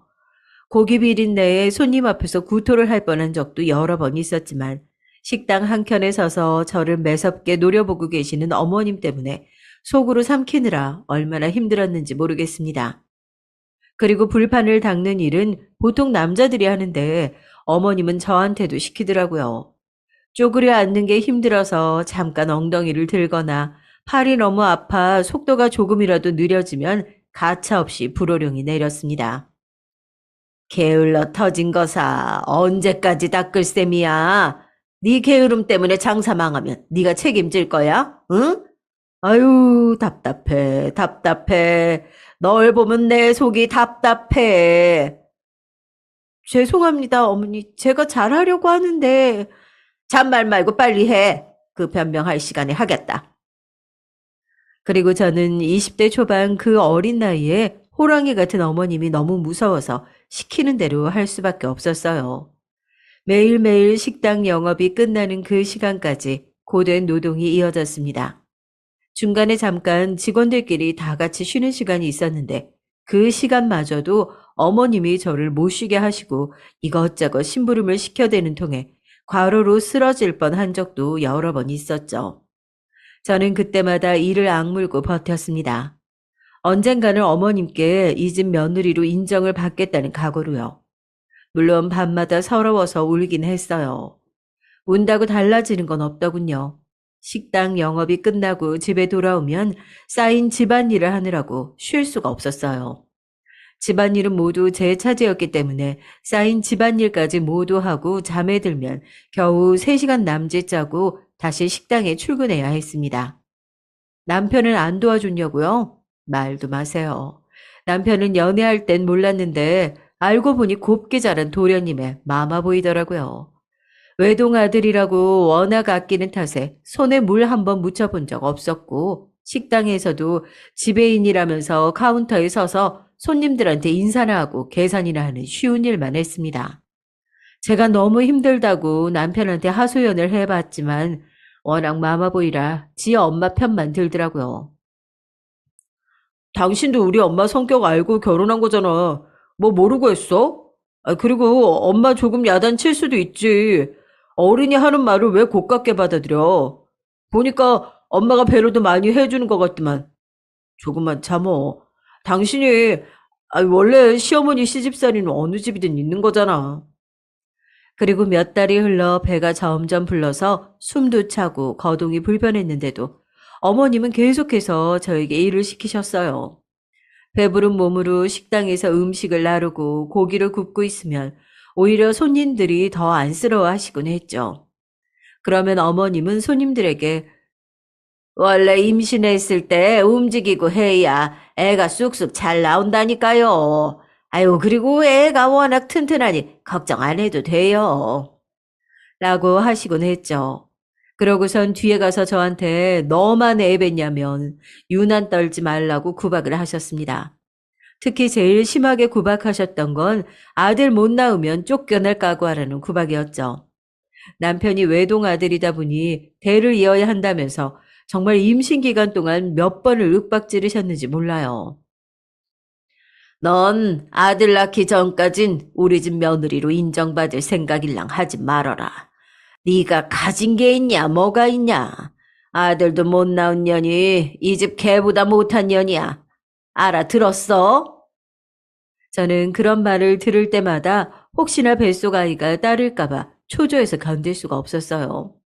아들 낳는 게 제 맘대로 되는 것도 아닌데 혹시나 영원히 이 집 며느리로 인정받지 못할까봐 매일 마음을 졸였습니다.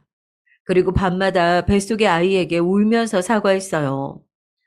아가야, 나는 네가 딸이어도 좋고 아들이어도 좋은데 어쩔 수 없이 자꾸 아들이길 바라는 게 되는 못난 엄마라서 너무너무 미안해. 제가 배를 어루만지면서 속삭이면 뱃속의 아이는 말을 알아듣기라도 한 듯 배를 발로 차거나 꾸물거리곤 했죠. 그럼 저는 눈물을 닦고 마음을 다시 추스렸어요. 그런 저의 곁에는 제 편이 한 명도 없었기 때문에 매일 혼자 마음을 굳게 먹고 스스로를 위로해야만 했습니다. 남편마저 어머님 편이니 얘기할 사람이 없어서 더 답답하더라고요. 그래서 저는 임신 6개월쯤부터 일기를 쓰기 시작했습니다. 오늘 하루 동안 서러웠던 일, 힘들었던 일들을 일기장에 또박또박 적다 보면 하루 동안 쌓인 한이 제 마음속에서 빠져나가 일기장에 차곡차곡 쌓이는 느낌이었죠. 이렇게라도 마음속에 있는 이야기를 꺼낼 수 있게 되니 조금은 해소가 되더라고요. 일기장은 혹시나 누가 볼까봐 결혼할 때 가져온 제 짐 속에 숨겨두었습니다. 그렇게 일기장은 매일매일 조금씩 채워져 임신 막달에는 노트 5권 분량은 좋게 되더라고요. 그리고 저는 만삭 때까지 그렇게 모진 구박과 시집살이를 견디며 살다가 초겨울의 어느 날 10시간의 힘든 진통 끝에 아이를 낳게 됐습니다. 하늘이 무심하게도 아이는 딸이었어요. 이제 막 나온 핏덩이 아이를 본 어머님은 딸이라는 걸 알자 혀를 끌끌 차더니 고개를 획 돌리고 나가셨습니다. 남편도 어머님을 따라서 나가버리더라고요. 저는 아이에게 미안한 마음에 서럽게 울 수밖에 없었어요. 그리고 어머님은 항상 저에게 하던 그 말씀이 진심이었는지 기어이 그 말씀을 지키시더라고요. 출산하고 몸조리도 하지 못한 채 골골대며 아이 보랴 집안일 하랴 정신없던 저는 그 추운 날 시댁에서 쫓겨나고 말았습니다. 어머님은 제가 아이를 낳은 후 저에게 말도 섞지 않고 매일매일 무섭게 노려보기만 하시더니 출산한 지 한 달 정도 지난 어느 날 저에게 다짜고짜 짐을 싸서 집을 나가라고 소리치시더라고요. 이년아, 너 내가 했던 말 기억나지? 너같이 아들도 못 낳는 년은 이제 걔보다도 못한 년이라고. 걔는 새끼라도 잘 낳지. 넌 도대체 뭐냐? 나는 고추 안 달린 손주 새끼 필요 없으니까 애 데리고 썩 꺼져. 어머님의 호통에 아이도 놀라서 울고 저도 놀라 주저앉고 말았습니다. 저는 아이를 안은 채 어머님의 바짓가랑이를 붙잡고 매달렸어요. 어머니, 한 번만 봐주세요. 아이, 친정도 없는 제가 여기서 나가면 어디서 살아요? 우리 수진이는 어떡하고요? 어머니, 제발요. 제가 더 잘할게요. 한 번만 봐주세요. 네? 어머니. 어머님은 제가 울고불고 매달리는데도 매정하게 저를 외면하시더라고요. 그리고선 가방 하나를 던져주며 여기에 짐 싸서 당장 나가라고 하시더군요. 저는 어머님께 아무리 애원해 봐도 안 통하자 아버님께도 매달려봤지만 소용이 없었어요. 아버님은 워낙 결혼 초기부터 방관자였기 때문에 저에게는 관심도 없으셨죠. 저는 결국 하나 남은 희망 남편에게 애원을 해보았습니다. 남편만큼은 자기 아내와 자식을 버리지 않을 거라는 신락 같은 희망을 가지고요. 여보, 여보 나랑 수진이 버릴 거야? 응? 여보 제발 나 좀 살려줘. 나 여기서 나가면 우리 수진이랑 어떻게 살아? 제발 여보. 나라고 뭐 여기서 어떻게 하라고? 뭐? 솔직히 나도 질리고 힘들었어. 당신과 어머니 사이에서. 이제 지겨워. 어머니 탓하는 당신 목소리 듣기 지긋지긋하다고. 그러게 있을 때 잘하지. 왜 지금 와서 이래? 아무래도 우리 부부의 연은 여기까지인가 보다. 잘 살아. 그리고 다시 내 앞에, 아니 우리 가족 앞에 나타나지 마. 제가 뭐라 다시 빌어도 남편은 어머님 옆에 딱 붙어선 제 말은 들은 척도 안 하더라고요. 결혼 전에 저한테 제발 결혼하자고 그렇게 적극적으로 밀어붙이던 그때 그 남자가 맞는지 믿어지지 않더군요. 결혼 후에 남편이 어머님 편만 들고 어머님 말이라면 껌뻑 죽는 줄 알았지만 이렇게 아무렇지 않게 자기 자식을 버리는 사람일 줄은 몰랐습니다. 결국 저는 남편의 외면에 더 이상 아무 말도 못하고 주저앉아 울 수밖에 없었어요. 한참을 주저앉아 하늘이 무너져라 서럽게 울던 저를 어머님이 빨리 짐을 싸라며 방으로 끌고 들어가는 통에 어쩔 수 없이 눈물을 닦고 짐을 싸기 시작했습니다. 결혼할 때 가져온 게 없어서 어머님이 주신 가방에 짐이 다 차지도 않더라고요. 제 옷가지와 화장품, 돈도 들어있지 않은 지갑, 그리고 아기 기저귀랑 옷 몇 개가 다였습니다. 그리고 숨겨놓았던 일기장을 꺼내 가방 안에 고이 넣었어요. 어머님께 하루만 더 있다가 가면 안 되겠냐고 빌어봤지만 꿈도 꾸지 말라면서 제 등을 떠미시더라고요. 이렇게 급하게 쫓겨날 줄은 생각도 못하고 아이 용품도 넉넉하게 사놓지 않았는데 저는 몰라도 이 추위에 겨울옷 한 벌 없이 떨어야 할 아이가 걱정되어 어머님께 마지막으로 한 번만 더 애원해 봤습니다.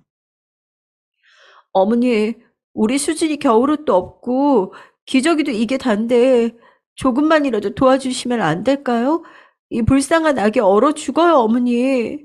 저는 죽어도 우리 수진이는 안 돼요, 어머니. 근데 제가 울며 하소연을 하자 어머님이 혀를 쯧 차고선 지갑에서 지폐 몇 장을 꺼내서 저한테 던지시더라고요. 이거면 충분할 거라고 더 이상은 못 준다고 하면서요.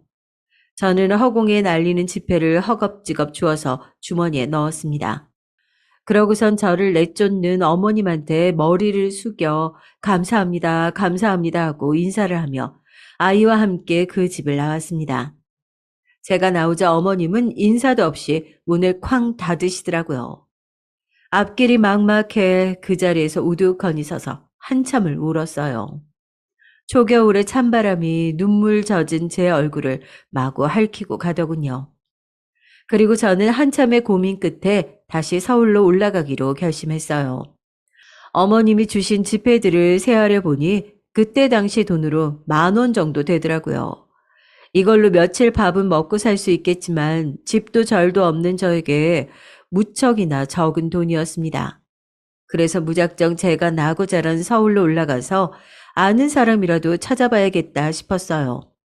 그래서 저는 버스를 타고 아이와 함께 서울로 올라왔습니다. 서울에 올라오는 버스에서 얼마나 울었는지 모르겠어요. 서울에 도착할 때쯤 되자 눈이 퉁퉁 부어서 제대로 떠지지도 않더군요.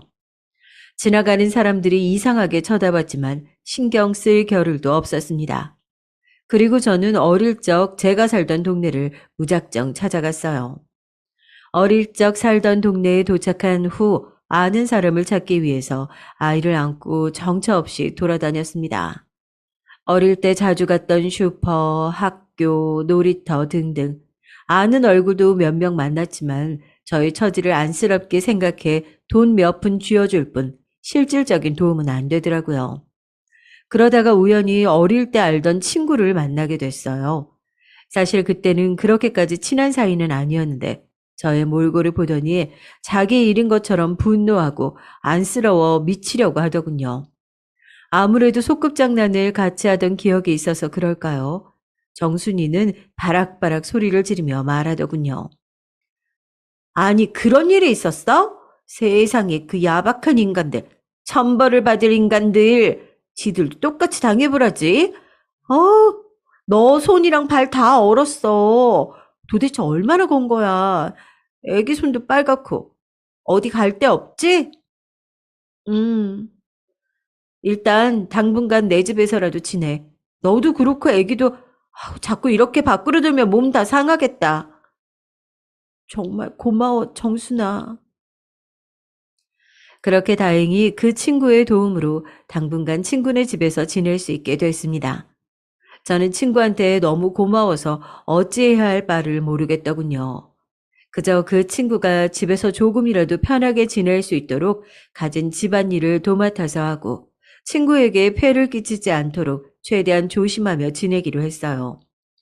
아기 돌보랴 정신없으니 집안일까지는 안 해도 된다고 하긴 했지만 힘들게 일하고 오는 정순이의 눈치가 보여서 뭐라도 돕기로 했죠. 그렇게 친구의 도움을 받아 지낸 지 1년째 아이가 걸음마를 시작하게 되자 저는 친구에게 더 이상 민폐를 끼치고 싶지 않아서 일을 시작하게 됐습니다. 찾아보니 아이를 데리고 출근할 수 있는 식당이 있더라고요. 일을 시작하고 첫 달 월급은 친구에게 몽땅 줬어요. 친구가 해준 것에 비하면 이것도 모자라지만 이거라도 받아줬으면 좋겠다고 하면서요.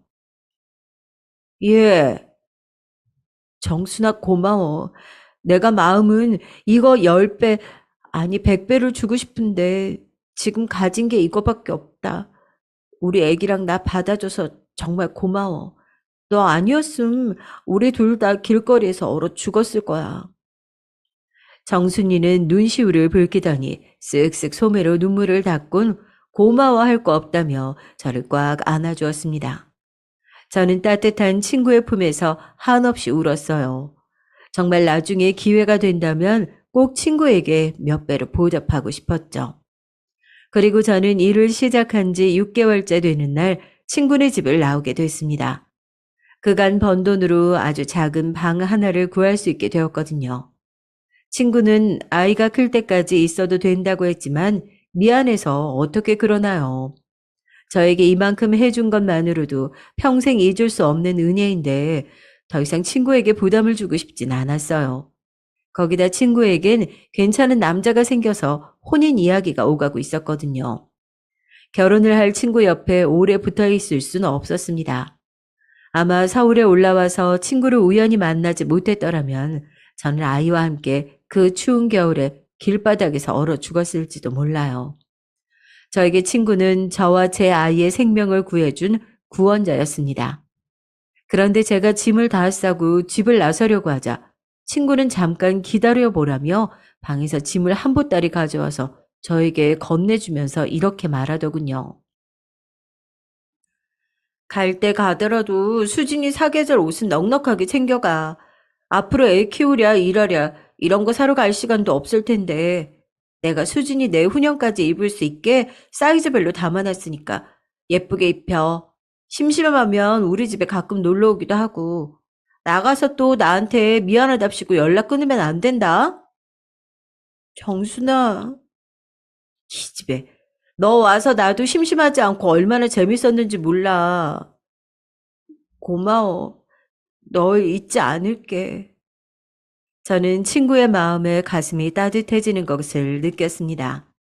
의지할 곳 하나 없는 저에게 힘이 되어주고 제 편이 되어주는 친구가 너무 고마웠어요. 그렇게 저는 친구와 마지막 인사를 한 후 집을 나섰습니다. 저는 6개월 동안 번 돈으로 월세방을 얻어 거기서 새로운 생활을 시작했어요. 친구네 집에서 생활비 부담이 없이 살았던 덕에 가능한 일이었죠. 그리고 저는 딸아이를 위해서 매일매일 열심히 살았습니다. 월급은 정말 최소한의 돈만 쓰고 나머지를 전부 다 저축했어요. 저보다도 아이 물건 사는데 돈이 많이 필요했는데 친구가 싸준 아이 옷이 정말 도움이 많이 됐습니다. 친구네 집에는 놀러 가진 못했지만 가끔 전화도 하고 여전히 친하게 지냈어요.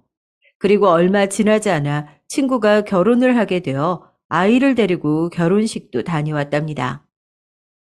역시 우리 정순이 여전히 이쁘네. 정순이는 그날 아주 정신없이 바빠 보였지만 환하게 웃고 있었답니다. 순간 그 남자 이야기를 하며 설레어 하던 얼굴이 생각이 나더군요.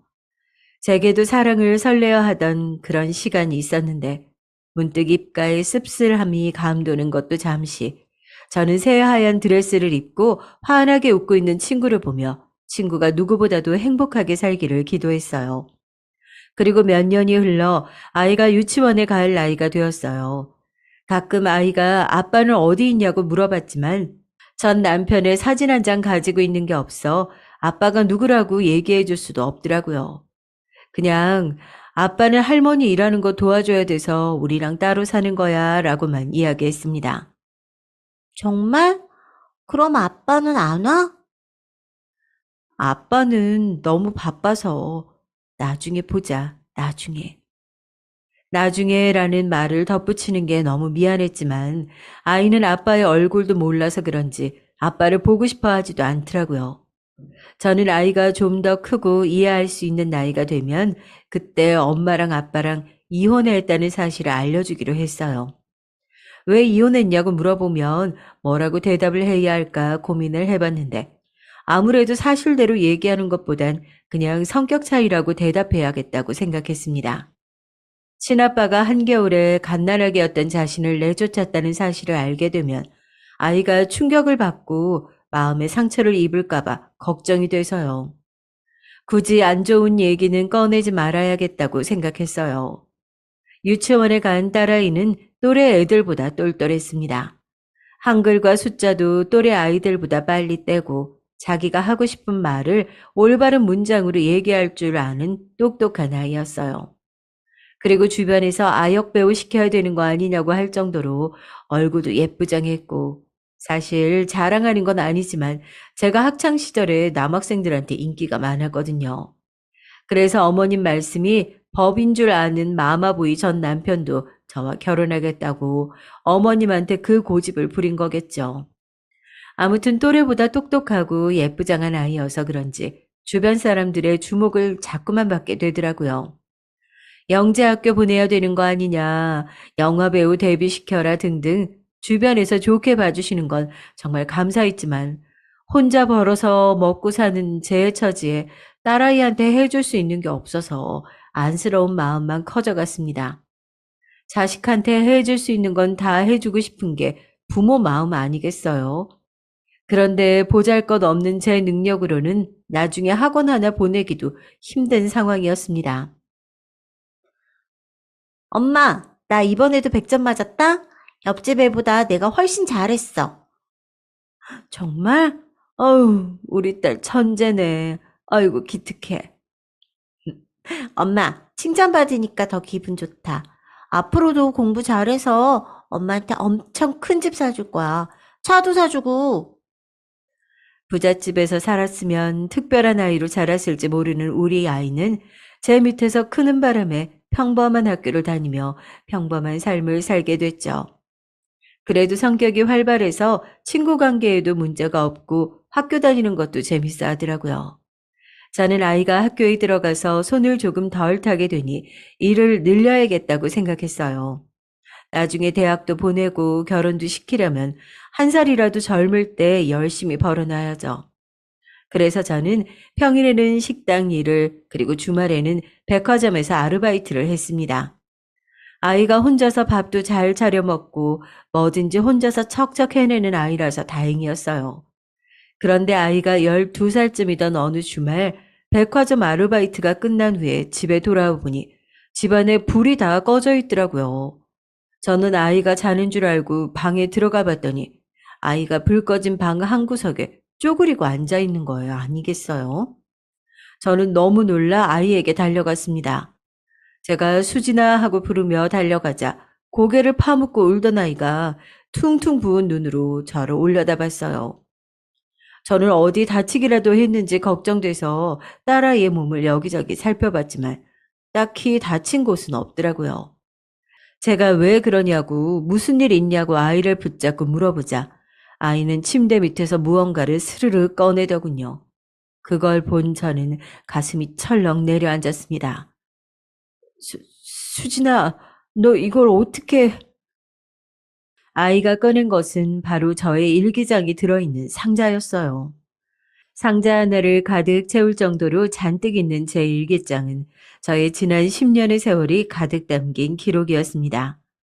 시댁에서 구박받던 이야기부터 시작해서 한겨울에 시댁에서 쫓겨난 이야기, 그리고 친구를 만나 신세를 지게 되고 딸아이와 방을 구해 새로운 생활을 시작한 이야기까지 저의 모든 이야기가 그곳에 담겨 있었어요.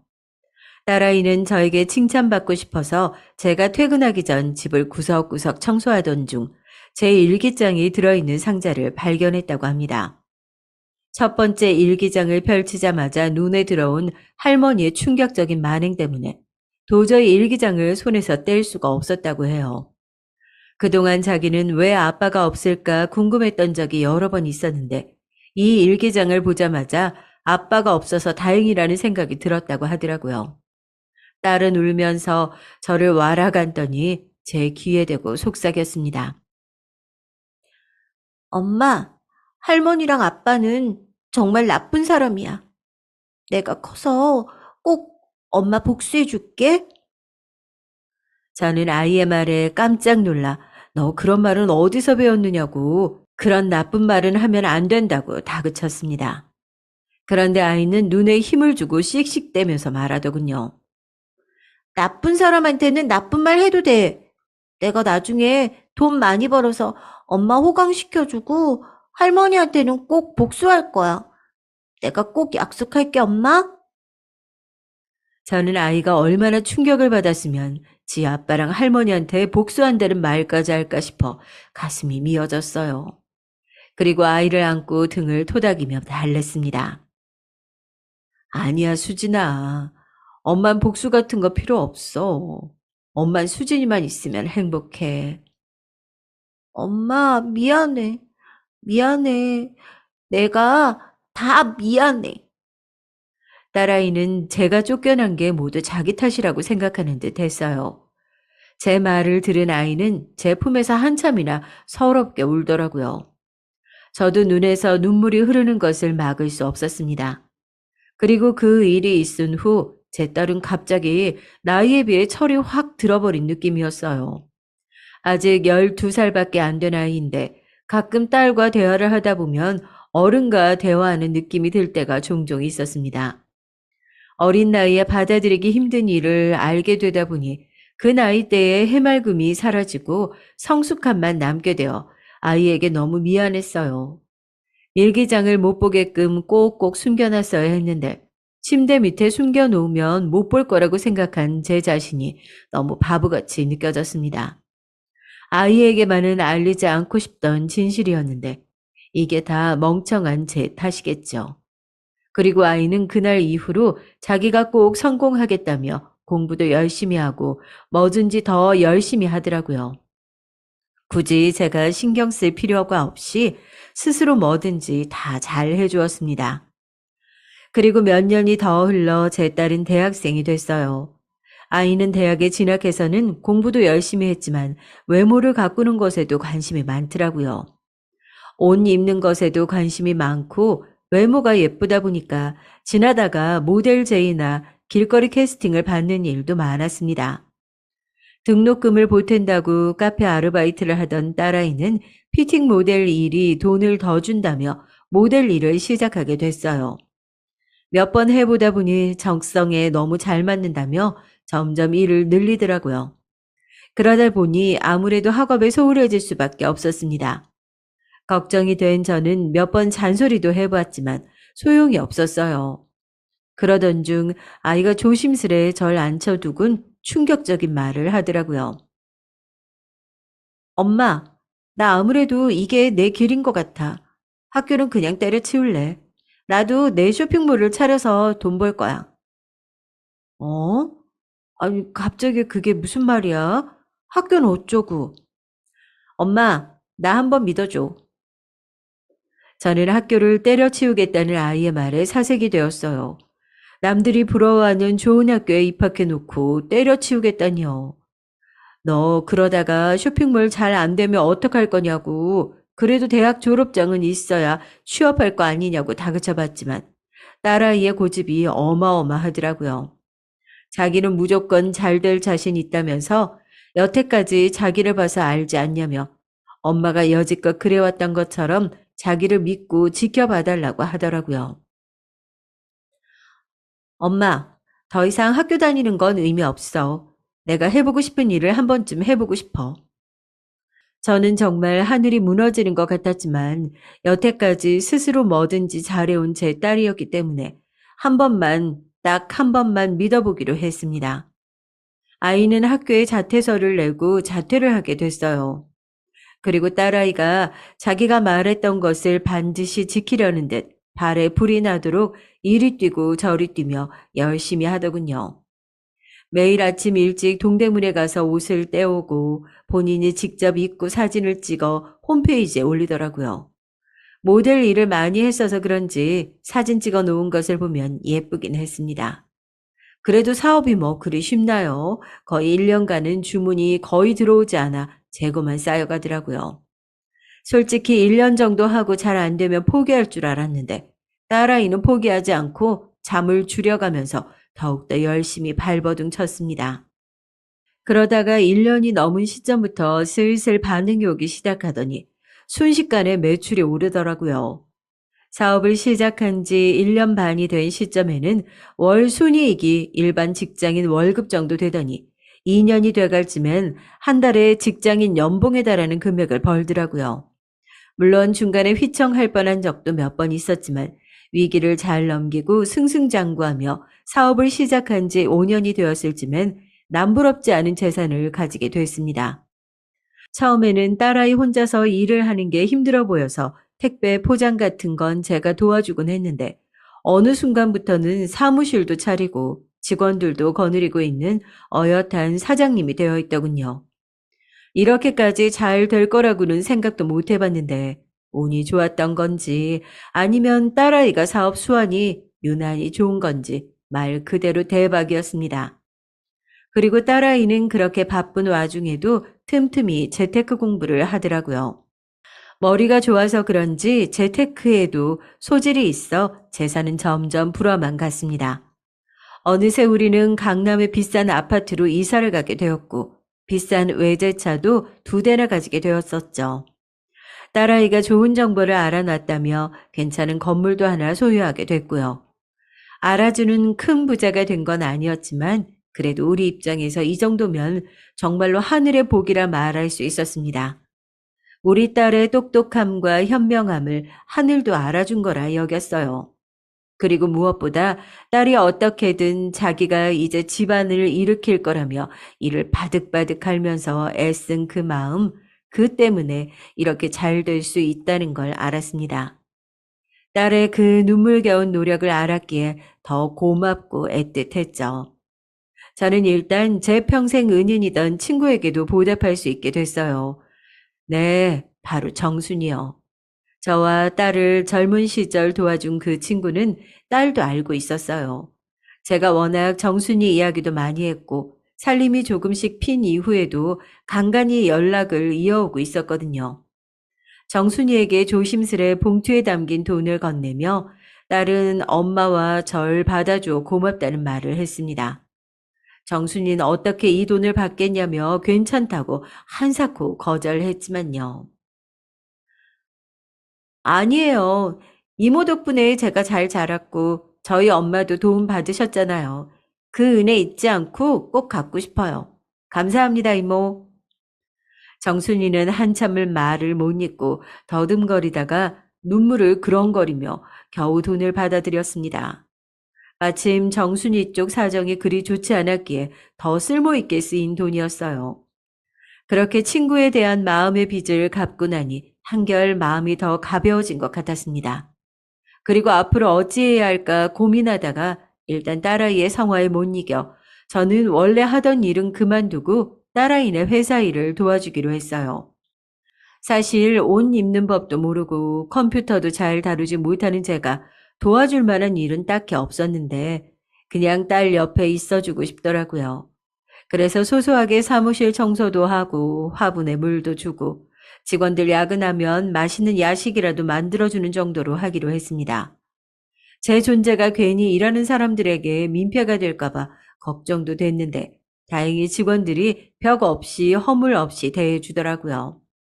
그렇게 같이 직장에 있다가 야근하는 딸과 함께 집으로 돌아오는 일상을 맞이했습니다.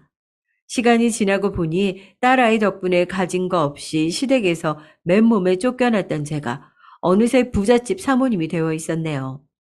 그리고 작년 딸 아이가 30살이 되는 해였어요. 제가 사연을 쓴 이유이자 큰 사건이 생기게 되었는데요. 어느 날 아이가 저를 앉혀두고 말하더군요. 약속했던 시간이 왔다면서요. 저는 무슨 약속이냐고 되물었습니다. 그러자 아이가 이렇게 말하더군요.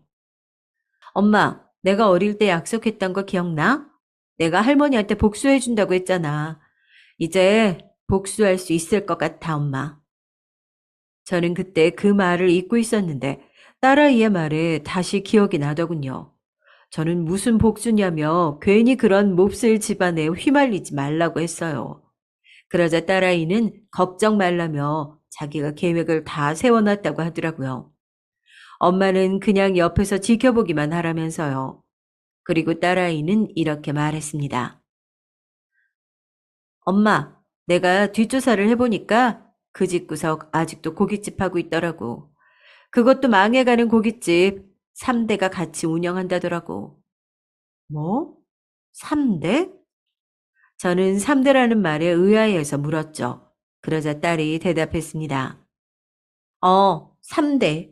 그 미친 할머니가 엄마를 그렇게 내쫓고서는 얼마 안 있어서 새며느리를 들였다고 하더라고.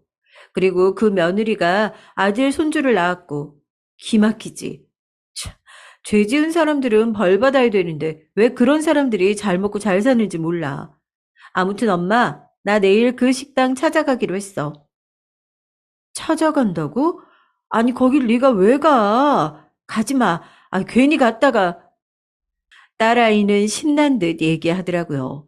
저는 걱정이 되어 말렸지만 이미 딸아이 눈엔 뭔가 생각이 있는 듯 보였습니다. 저는 우리가 이만큼 잘 살게 된 게 이미 복수라고 더 이상 마음에 한 같은 건 남아있지 않다고 말렸지만 딸아이는 생각이 달랐어요. 자기는 꼭 그 사람들이 처절하게 짓밟히고 망해가는 걸 내 눈앞에서 보고 싶다고. 그러면서 딸아이가 눈시울을 붉히며 털어놓는 이야기가 바로 이거였어요.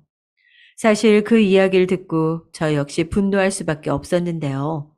사실 딸아이는 딱 한 번 저 몰래 자기 친아빠를 만난 적이 있었다고 합니다.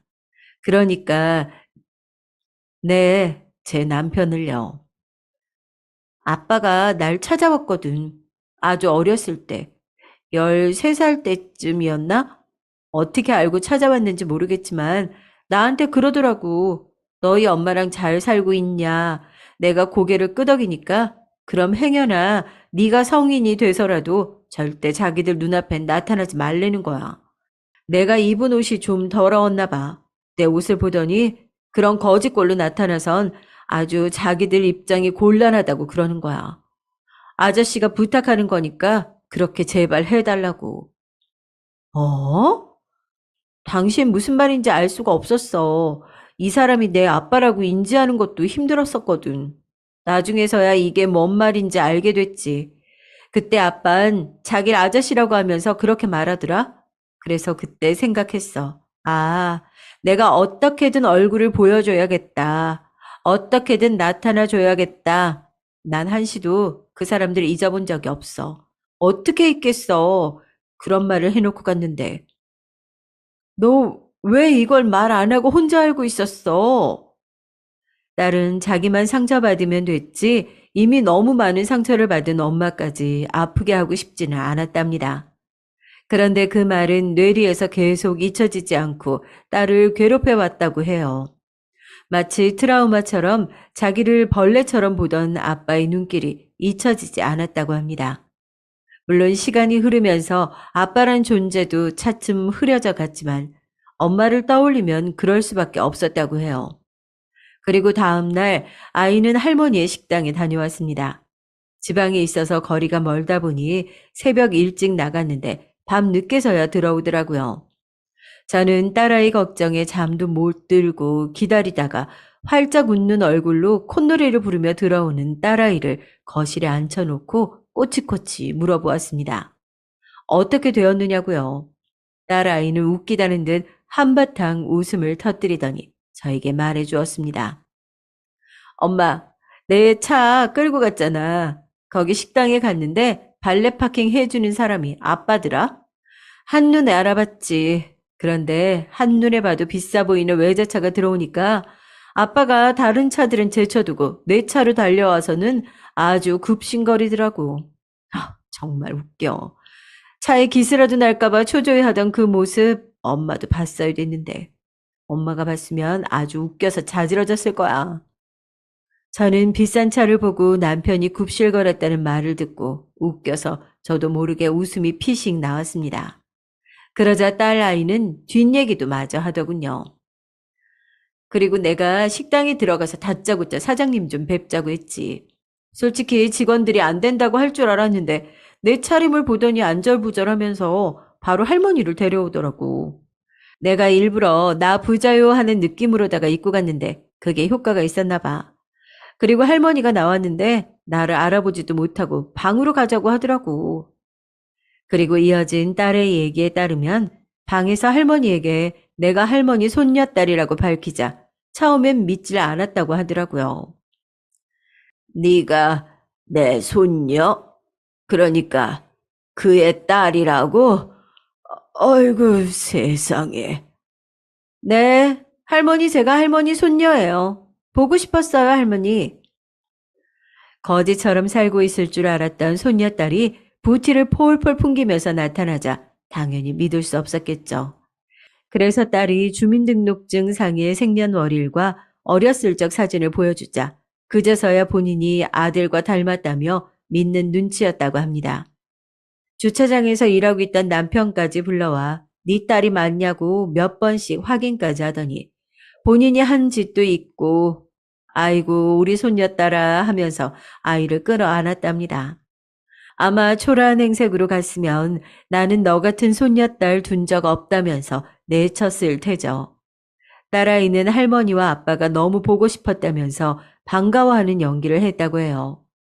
어릴 적부터 엄마랑 둘이 살면서 아빠와 할머니, 할아버지가 너무 궁금하고 보고 싶었다면서요. 멍청한 그 집 식구들은 그 말을 철석같이 믿었다네요. 참 우습지 않나요? 본인들이 버린 손녀딸이 본인들을 보고 싶어 할 거라고 생각했다는 게요. 그리고 그날 이후 딸아이는 바쁜 일도 제쳐두고 일주일에 2번씩 할머니의 식당을 찾아갔습니다. 보고 싶던 가족을 오랜만에 만난 눈물겨운 사연의 주인공인 척 하면서요. 그러면서 할머니와 아빠에게 은근슬쩍 이런 말을 흘렸다고 해요. 할머니랑 아빠를 30년 동안 얼마나 보고 싶었는지 몰라요.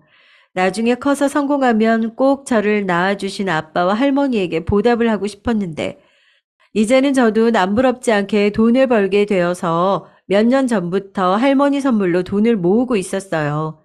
이제 조금만 더 모으면 제가 목표한 금액이 달성되니까 조금만 기다려주세요, 할머니. 그 집 식구들은 처음에는 의심하는 듯 하더니 딸아이가 매주 찾아오고 할머니 어깨도 주물러드리면서 잘 해드리자 정말로 자신들을 좋아하는 줄 착각하더래요.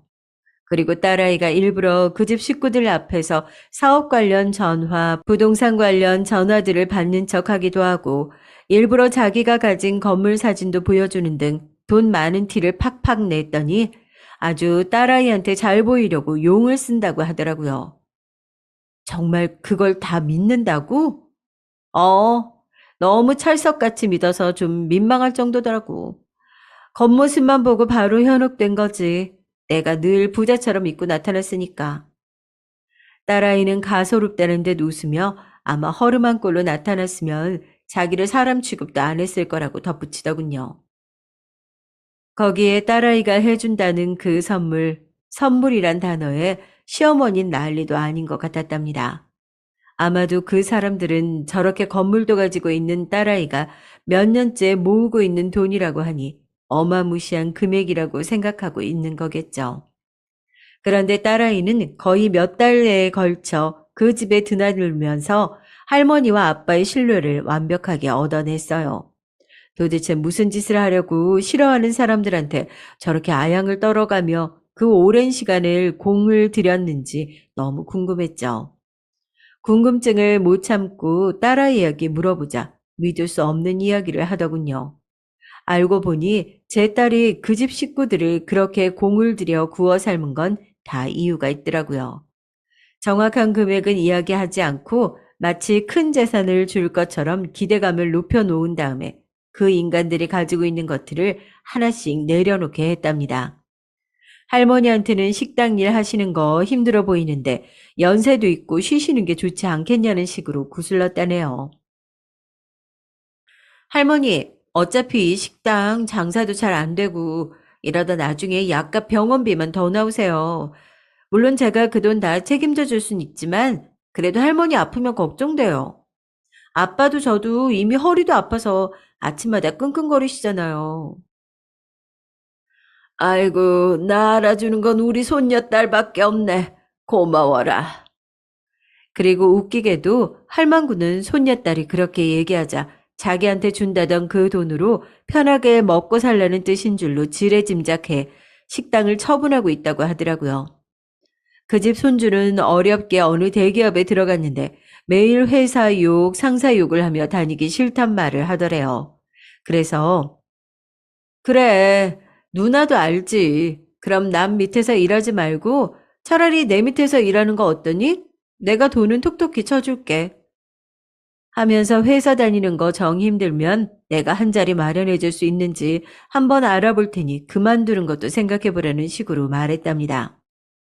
엄마는 다르지만 그래도 내 동생인데 그 정도 노력은 해줄 수 있다면서요.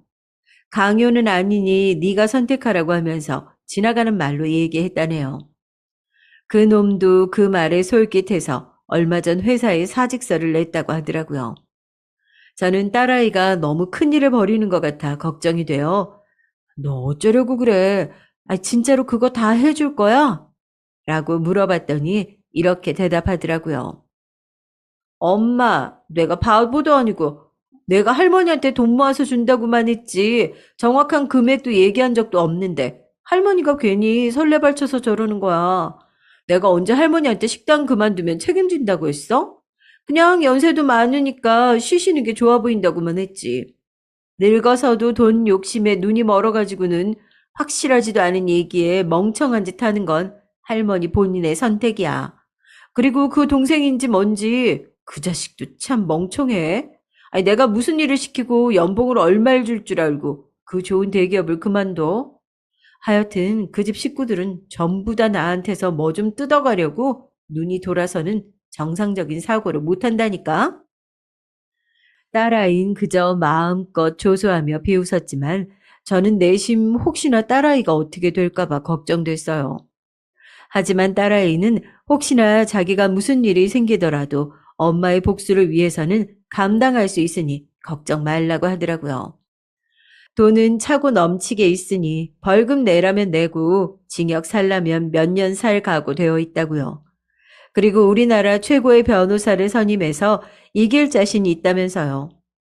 저는 아이고 화상아 왜 그렇게까지 하니 라고 하며 안타까워 한탄을 했습니다만 그럼에도 그게 딸아이가 하고 싶은 거라면 그 어린 시절 당했던 한이 맺혀 일이 하는 거라면 막을 수 없다고 생각했어요.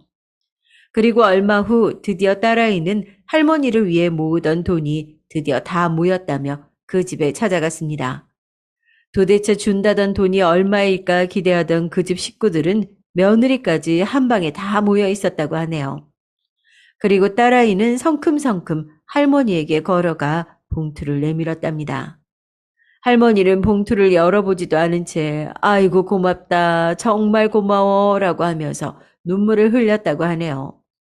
그리고 가족들의 궁금해하는 눈초리에 봉투를 열어본 할머니는 그 자리에서 굳어버렸다고 합니다. 믿어지지 않는지 봉투를 탈탈 털어보았지만 반정 같은 건 없었다네요. 그리고 제가 딸아이에게 물었습니다. 도대체 봉투에 얼마를 넣은 거냐고요. 얼마를 넣었냐고? 맞춰봐 엄마. 저는 도저히 알 수가 없어서 1,000만 원이라고 했더니 딸아이가 크크 웃으면서 말하길 엄마 미쳤어? 그 집 구석에 무슨 1,000만 원이나 줘. 10만 원. 10만 원 줬어. 10만 원. 저는 너무 황당해서 벌어지는 입을 다물 수가 없었습니다. 그런데 딸아이가 이어서 하는 말이 더 가관이었어요. 아니 할머니가 나보고 이게 다냐고 물어보길래 내가 뭐라고 했는 줄 알아? 할머니, 30년 전에 우리 엄마한테 10,000원 던져주면서 이거면 충분하다고 했다면서요? 제가 워낙에 할머니를 존경하니까 할머니 말씀대로 충분한 금액 넣었어요. 30년 전에 1만 원이었으니까 지금 시세로는 10만 원 정도 되는 거 맞죠? 아우, 갓난아기 안고 맨몸으로 나간 엄마한테도 10,000원이면 충분하다고 하셨는데 설마 집도 있고 돈도 많은 할머니가 이게 부족하다곤 하진 않으시겠죠? 그 말을 들은 그 집 식구들은 완전히 뒤집어지고 난리가 났답니다. 할머니는 뒷목을 잡고 쓰러지는 척을 했다네요. 여기저기서 욕이 날라오고 아주 가관도 아니었대요. 그러자 옆에 있던 이복 동생이 급하게 제 딸아이를 붙잡고서는 누나, 그럼 나는? 나 한 자리 해주겠다면서 그건 맞지? 라고 하길래 제 딸아이가 이렇게 대답했답니다. 아, 그거 안 그래도 알아봤더니 너한테 줄 만한 자리가 없더라고. 우리 회사에서는 너처럼 공부만 잘하는 안경잡이보단 좀 센스 있고 창의적인 인재가 필요하거든. 그리고 넌 무슨 애가 채용 확정도 안 된 회사를 뭘 믿고서 사직서를 내니? 너도 참 한심하다. 그러자 이복 동생은 화를 주체 못하고 제 딸아이를 때릴 듯 굴었다고 하네요. 그러자 딸아이는 그 집 식구들에게 내 몸에 손 하나라도 대면 바로 법적으로 고소하겠다고 으름장을 놓았다고 합니다. 돈 많은 제 딸아이에게 고소당하는 건 또 무서운 건지 머리채를 잡아 뜯으러 달려오던 할머니까지 걸음을 멈추었다고 하네요. 할머니는 그제야 소리를 지르며 실체를 드러냈다고 합니다. 야, 이년아. 그년 뱃속에 있던 네가 그럼 그렇지. 인연이 이렇게 우리 집안을 풍비박산을 내는구나. 30년 전에 과거로 뒤졌어야 했는데 돈 좀 있어 보이는 꼬라지에 홀라당 속아 넘어가 버렸구나. 아이고 내 팔자야. 아이고, 내 신세야. 어머니, 진정하세요. 너 어떻게 사람의 탈을 쓰고 이런 짓을 할 수 있냐? 너 때문에 지금 식당도 접고 네가 무슨 짓을 한지 감도 안 오지? 대체 어떻게 배워먹은 거야? 그리고 전 남편은 딸에게 조용히 훈계하는 어른의 모습을 흉내내려고 했지만 딸은 오히려 그게 더 우스웠다고 합니다. 딸아이는 아비규환이 된 그 집 사람들 사이에서 태연하게 일어나 방문을 닫고 나왔다고 해요. 방 안에는 할머니의 울부짖는 소리가 들리고 아빠와 이복 동생이 소리를 지르며 쫓아 나왔지만 유유히 차에 올라타서 출발했다고 하네요. 그리고 집으로 돌아오는 길에는 너무 신난 나머지 창문을 열고 큰 소리로 노래 부르면서 왔다고 웃으면서 얘기하더라고요. 저는 너무 황당한 나머지 헛웃음만 나왔어요. 이 못 말리는 딸아이를 어떻게 해야 할까요? 제 딸이지만 정말 이런 특이한 애가 어디서 나왔나 신기하더라고요.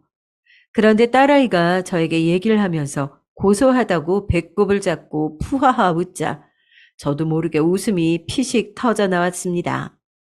상상만으로도 30년간의 응어리가 쑥 내려가듯 통쾌했어요. 무엇보다 몇 억 또는 몇십억의 돈을 생각하고 봉투를 열었을 시어머니가 10만 원을 보고 지었을 그 표정을 상상하니 살면서 보았던 그 어떤 코미디보다도 웃겼습니다. 정말 제 생애에 이렇게 가슴이 뻥 뚫리는 일은 앞으로도 없을 겁니다. 물론 잘한 일이라고 칭찬받을 수도 없는 일이겠죠. 그런데 살다 보니 선과 악이 항상 불분명한 경우들이 많더라고요. 저에겐 이게 그 경우였다고 볼 수 있을 것 같습니다. 그날 이후 제 입가에는 항상 미소가 떠나질 않았어요. 가만히 있다가도 그 일만 생각하면 웃음이 피식피식 나와요. 걱정과는 달리 그 집안 인간들과 돈만 밝히는 인간들이라 돈은 또 무서운지 특별히 딸아이에게 어떤 조치를 취하진 않더라고요. 아마 본인들보다 돈이 조금이라도 적다고 생각했으면 바로 막무가내로 나왔을 겁니다. 이제 저는 30년 묵은 한도 풀렸고 그때 버림받은 제 딸아이가 이렇게 잘 자라주었으니 그 누구도 부럽지 않은 행복한 삶을 살고 있다고 자부할 수 있습니다. 그래서 자랑하고 싶어요. 저와 다르게 저렇게 똑 부러지는 제 딸아이를요. 어릴 적 약속을 기어이 지켜낸 제 딸아이에게 오늘 하루도 너무 고마운 마음을 전해봅니다. 수진아, 엄마는 네가 정말 자랑스러워. 세상에서 제일 예쁜 우리 딸. 정말 고맙다. 사랑해, 우리 딸.